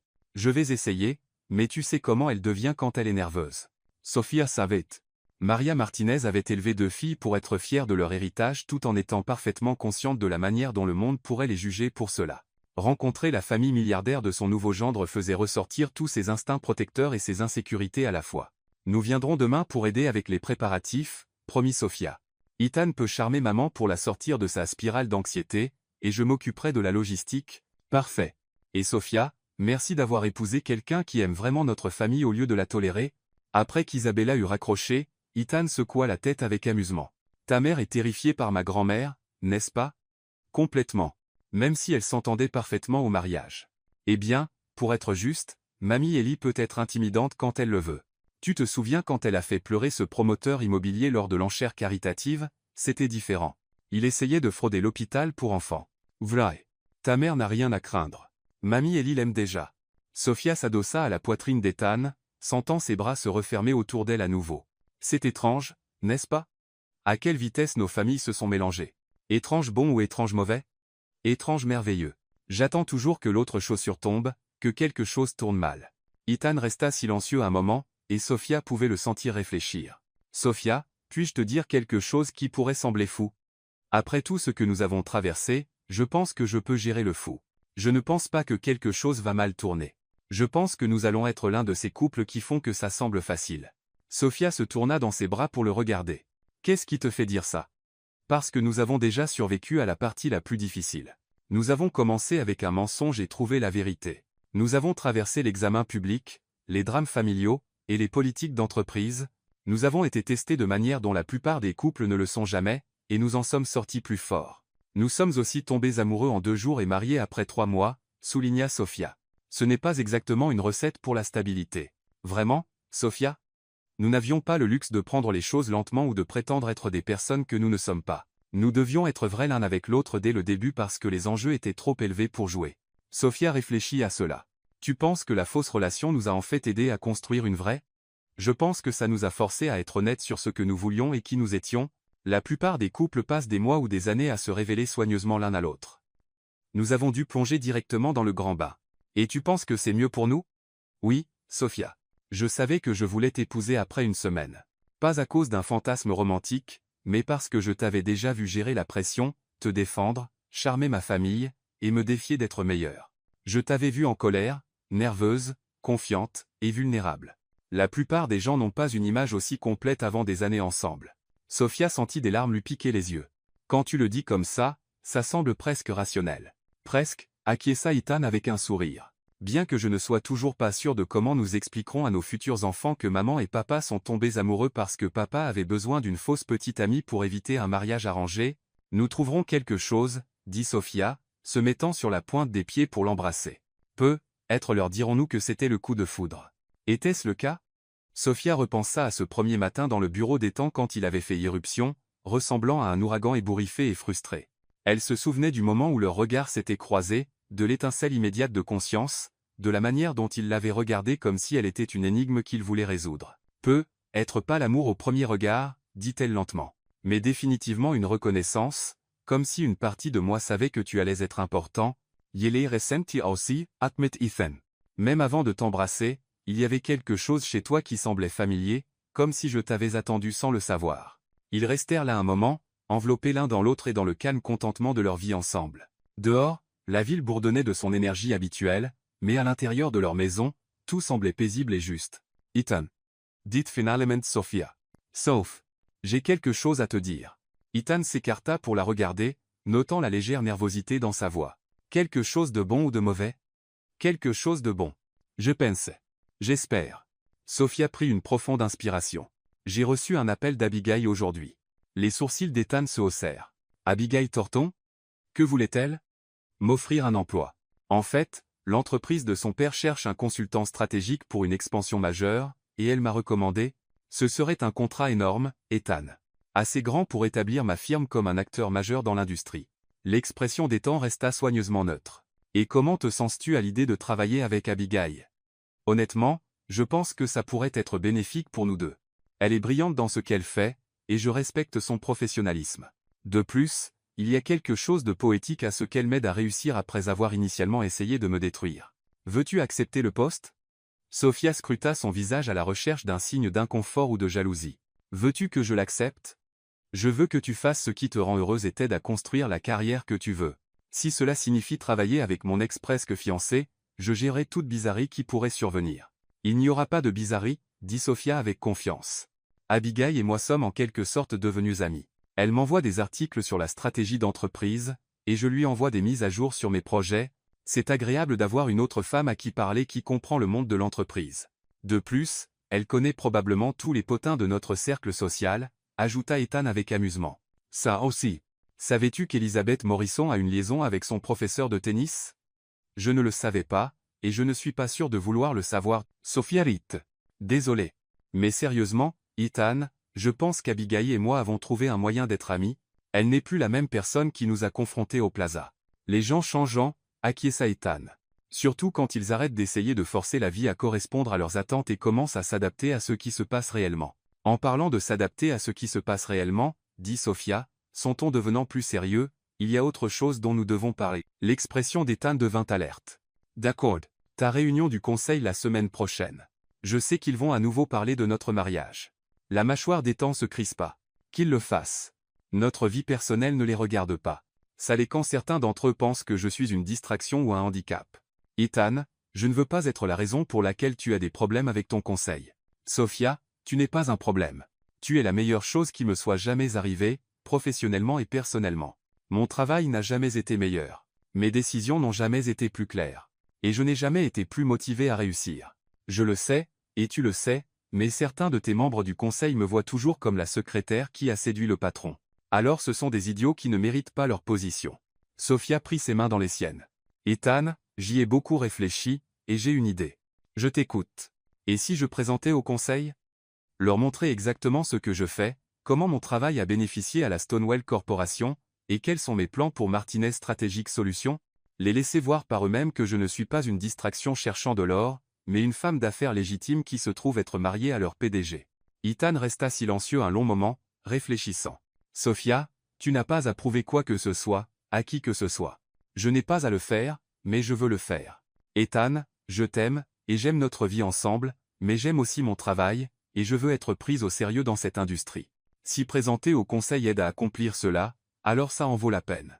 Et s'ils sont hostiles? S'ils posent des questions inappropriées? Sophia sourit. Alors je les gérerai de la même manière que j'ai géré Abigail et ton père et toutes les autres personnes qui m'ont sous-estimé, avec des faits, du professionnalisme, et juste assez de confiance pour leur faire réaliser qu'ils ont fait une erreur. Ethan la fixa un moment, puis secoua la tête avec admiration. Tu sais quoi? Je pense que c'est une idée brillante, et je pense que te regarder présenter va être l'un des moments forts de ma carrière. Même si je rends certains de tes membres du conseil mal à l'aise? Surtout si tu les rends mal à l'aise. Ils sont devenus trop à l'aise avec leurs préjugés. Il est temps que quelqu'un les défie. Sophia se mit sur la pointe des pieds pour l'embrasser, mettant tout son amour et sa gratitude dans le geste. Ai-je mentionné récemment que j'aime être marié à toi? Pas dans la dernière heure, dit Ethan contre ses lèvres. Mais je ne me lasse jamais de l'entendre. La semaine suivante passa dans un flou de préparation. Sophia passa des heures à élaborer sa présentation, voulant trouver l'équilibre parfait entre confiance et humilité, professionnalisme et personnalité. Ethan l'aida à répéter, jouant le rôle d'un membre du conseil sceptique avec une précision inconfortable. Madame Martinez Stonewell, dit-il avec sa meilleure voix de vieil homme pompeux, certains pourraient dire que votre succès rapide est plus dû à vos relations personnelles qu'à vos compétences professionnelles. Comment répondriez-vous à cela? Je dirais que les résultats de mes clients parlent d'eux-mêmes, répondit Sophia avec aisance. Bien que mon mariage avec Ethan ait certainement ouvert des portes, c'est mon travail qui a gardé ces portes ouvertes et attiré des clients supplémentaires. Je peux fournir des études de cas détaillées et des témoignages de clients si vous souhaitez les examiner. Excellent, dit Ethan, abandonnant le jeu. Confiant, mais pas sur la défensive. Parfait. Le matin de la réunion du conseil, Sophia s'habilla soigneusement avec un tailleur bleu marine qui projetait de l'autorité sans être trop ostentatoire. Elle avait appris au cours des derniers mois à naviguer entre être prise au sérieux et être accusée d'en faire trop. Prête? Demanda Ethan alors qu'il montait dans l'ascenseur vers la salle du conseil de la Stonewell Corporation. Prête, dit Sophia, bien que son cœur battait la chamade. La salle du conseil était exactement ce à quoi Sophia s'attendait, une longue table en acajou entourée de chaises en cuir, des fenêtres du sol au plafond donnant sur la ville, et des portraits à l'huile des anciens PDG, Stonewell regardant avec une approbation sévère. Les membres du conseil étaient également exactement ce qu'elle attendait, principalement des hommes blancs plus âgés en costumes coûteux, avec quelques femmes et membres plus jeunes dispersés. Mesdames et messieurs, dit Ethan en entrant, je voudrais vous présenter ma femme, Sophia Martinez Stonewell, et la fondatrice de Martinez Strategic Solutions. Sophia s'avança avec un sourire confiant. Merci de me permettre de présenter aujourd'hui. Je suis excité de partager quelques idées sur le conseil stratégique et comment il peut bénéficier à de grandes entreprises comme Stonewell. Pendant les 30 minutes suivantes, Sophia les guida à travers sa méthodologie, ses résultats avec divers clients, et ses recommandations spécifiques pour les entreprises cherchant à améliorer l'efficacité et l'innovation. Elle répondit aux questions avec grâce et intelligence, fournissant des réponses détaillées sans devenir défensive. Madame Martinez-Stonewell, dit Robert Fitzpatrick, l'un des membres plus âgés du conseil, tout cela est très impressionnant, mais je dois demander, comment savons-nous que vos recommandations pour notre entreprise ne sont pas influencées par votre relation personnelle avec notre PDG? Sophia s'attendait à cette question. C'est une excellente remarque, Monsieur Fitzpatrick, c'est pourquoi je n'ai jamais fourni de conseils stratégiques à la Stonewell Corporation au-delà de l'analyse initiale d'efficacité qui a conduit à votre augmentation de productivité de 23%. Mes recommandations pour Ethan sont les mêmes que je donne à tous mes clients. Engager un consultant externe sans lien personnel avec l'entreprise, vous recommanderiez de ne pas vous engager vous-même? Demanda Linda Chen, l'une des membres plus jeunes du conseil. Absolument. L'apparence d'une impropriété nuirait à la fois à ma réputation professionnelle et à la crédibilité du leadership d'Ethan.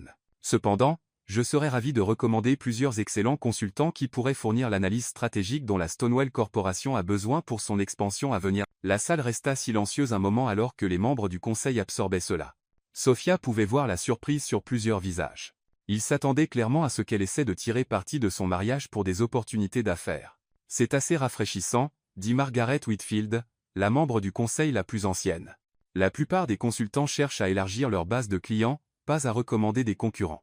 Je suis plus intéressé à construire une réputation durable qu'à maximiser les profits à court terme, répondit Sophia.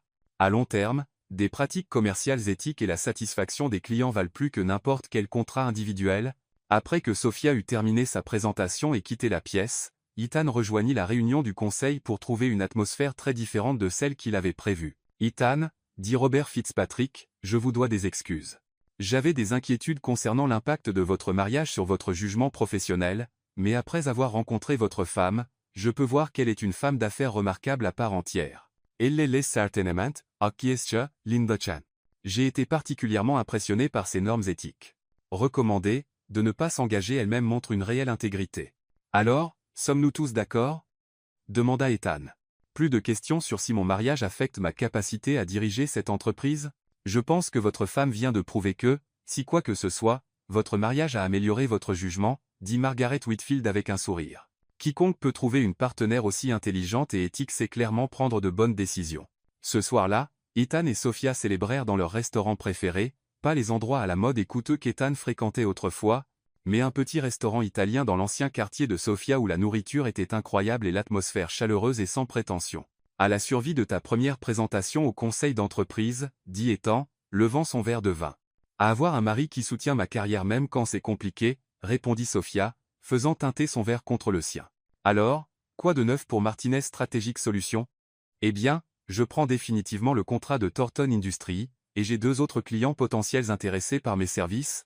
Si tout va bien, je pourrais avoir besoin d'embaucher un associé d'ici la fin de l'année. C'est incroyable, Sophia. Tu construis exactement le type d'entreprise dont tu rêvais.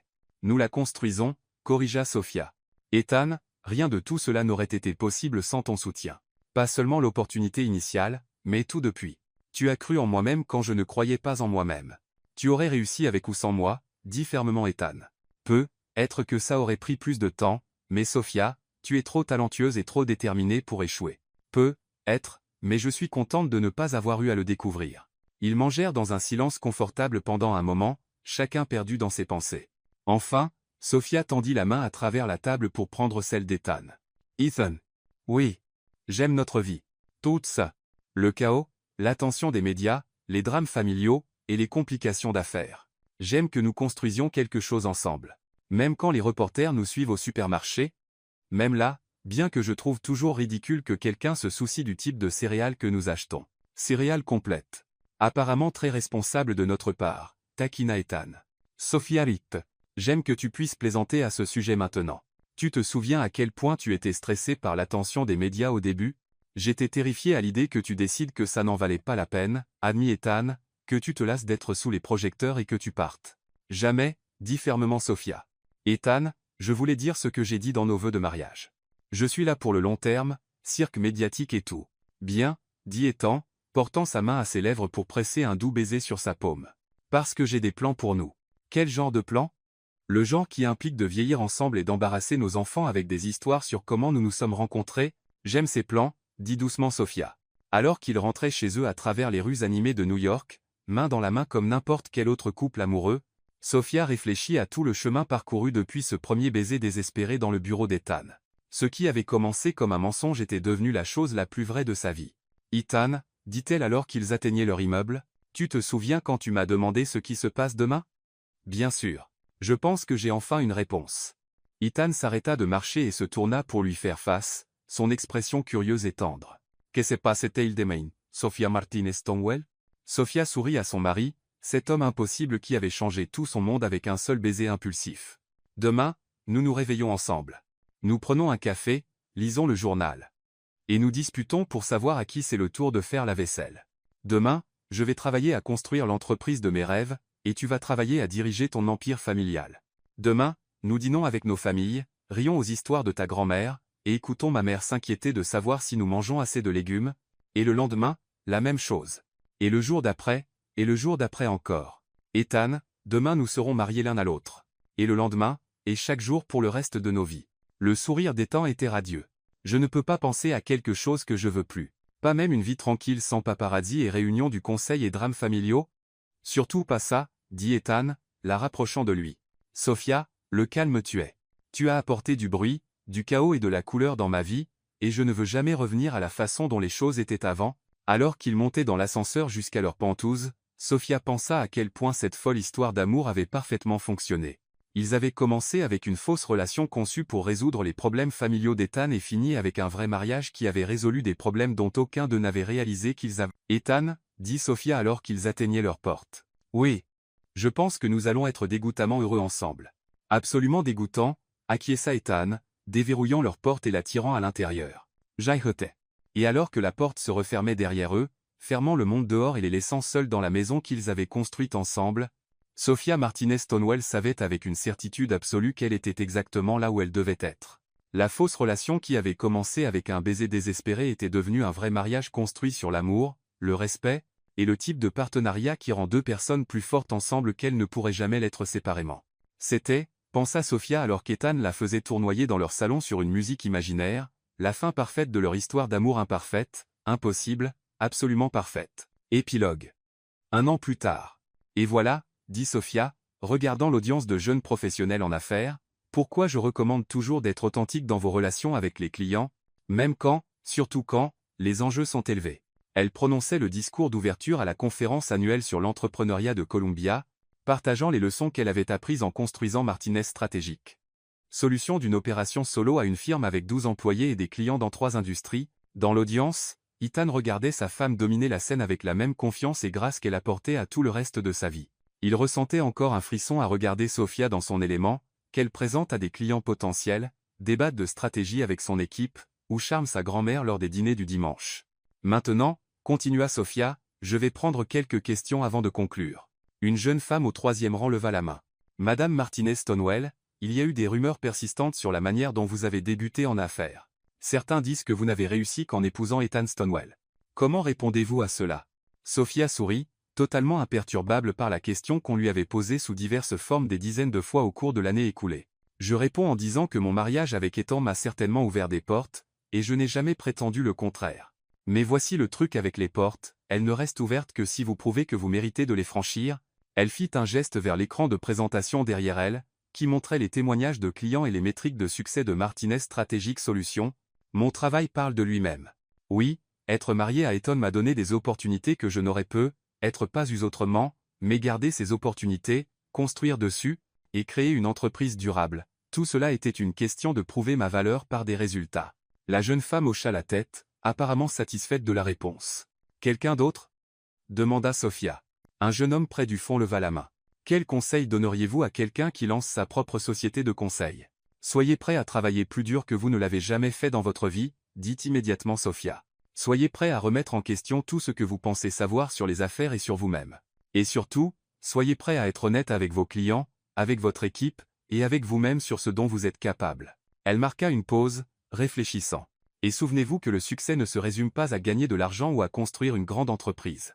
Le succès, c'est créer quelque chose qui vous excite de vous lever le matin, quelque chose qui utilise vos talents et sert vos valeurs. Si vous pouvez faire cela, tout le reste suivra. Après la fin de la conférence, Ethan attendit Sophia à l'extérieur de l'auditorium, appuyé contre le mur et parcourant ses emails sur son téléphone. Il leva les yeux lorsqu'il entendit son rire familier résonner dans le couloir. « Voici ma brillante épouse, dit-il, se redressant alors qu'elle approchait. « Voici mon mari soutenant, répondit Sophia, se mettant sur la pointe des pieds pour l'embrasser. Combien de la présentation as-tu entendu? Tout. Tu étais incroyable, comme d'habitude. Même la partie où cet étudiant a posé la question sur le népotisme. Surtout cette partie. J'aime te regarder gérer des questions comme celle-là avec tant de grâce. » Sophia glissa son bras sous le sien alors qu'il commençait à marcher vers la sortie. « Ça ne te dérange plus? L'implication que je n'ai réussi qu'à cause de toi. » « Ça ne m'a jamais dérangé parce que je sais que ce n'est pas vrai, dit Ethan. « Sophia, tu aurais réussi avec ou sans moi. J'ai juste la chance de pouvoir le voir de près. » Ils émergèrent du bâtiment dans l'après-midi frais d'octobre, et Sophia s'arrêta pour prendre une profonde inspiration d'aérotonal. « Puis-je te dire un secret? Toujours. Parfois, je n'arrive toujours pas à croire que c'est ma vie. Il y a un an, je travaillais à temps partiel dans un café et je stressais à propos des prêts étudiants. Maintenant, je donne des discours d'ouverture, je dirige une entreprise prospère, et je suis marié à l'homme de mes rêves. » Crois-y, dit Ethan, s'arrêtant pour lui faire face. « Sophia, tu as gagné chaque partie de cela. Le succès, la reconnaissance, le bonheur, tout ça. Nous l'avons gagné, corrigea Sophia. Ethan, rien de tout cela ne signifierait quoi que ce soit si je ne t'avais pas pour le partager. » L'expression d'Ethan devint douce et émerveillée, le même regard qu'il avait chaque fois que Sophia lui rappelait à quel point elle aimait leur vie ensemble. « Dans ce cas, Madame Martinez-Stonewell, que dis-tu de rentrer à la maison et de célébrer une autre journée réussie dans notre vie totalement improbable, absolument parfaite? » « Je dis que ça semble parfait, dit Sophia, se mettant sur la pointe des pieds pour l'embrasser à nouveau. « Mais d'abord, nous passons chez mes parents. Maman fait des empanadas, et elle ne nous pardonnera jamais si nous sommes en retard.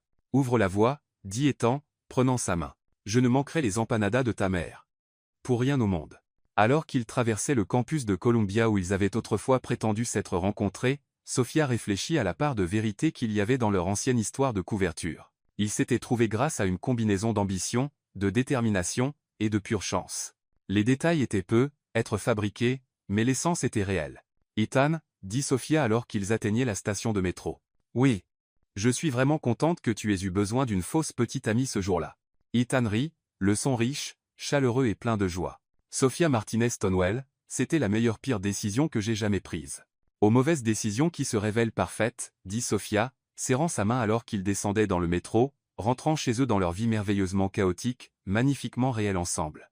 Et en fin de compte, c'est exactement ce qu'était leur histoire d'amour.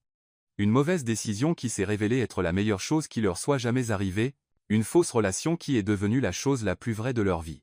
Un baiser qui était censé résoudre un problème et qui a fini par tout résoudre. C'était désordonné, imparfait, et absolument magique, comme le sont toujours les meilleures histoires d'amour. Fin.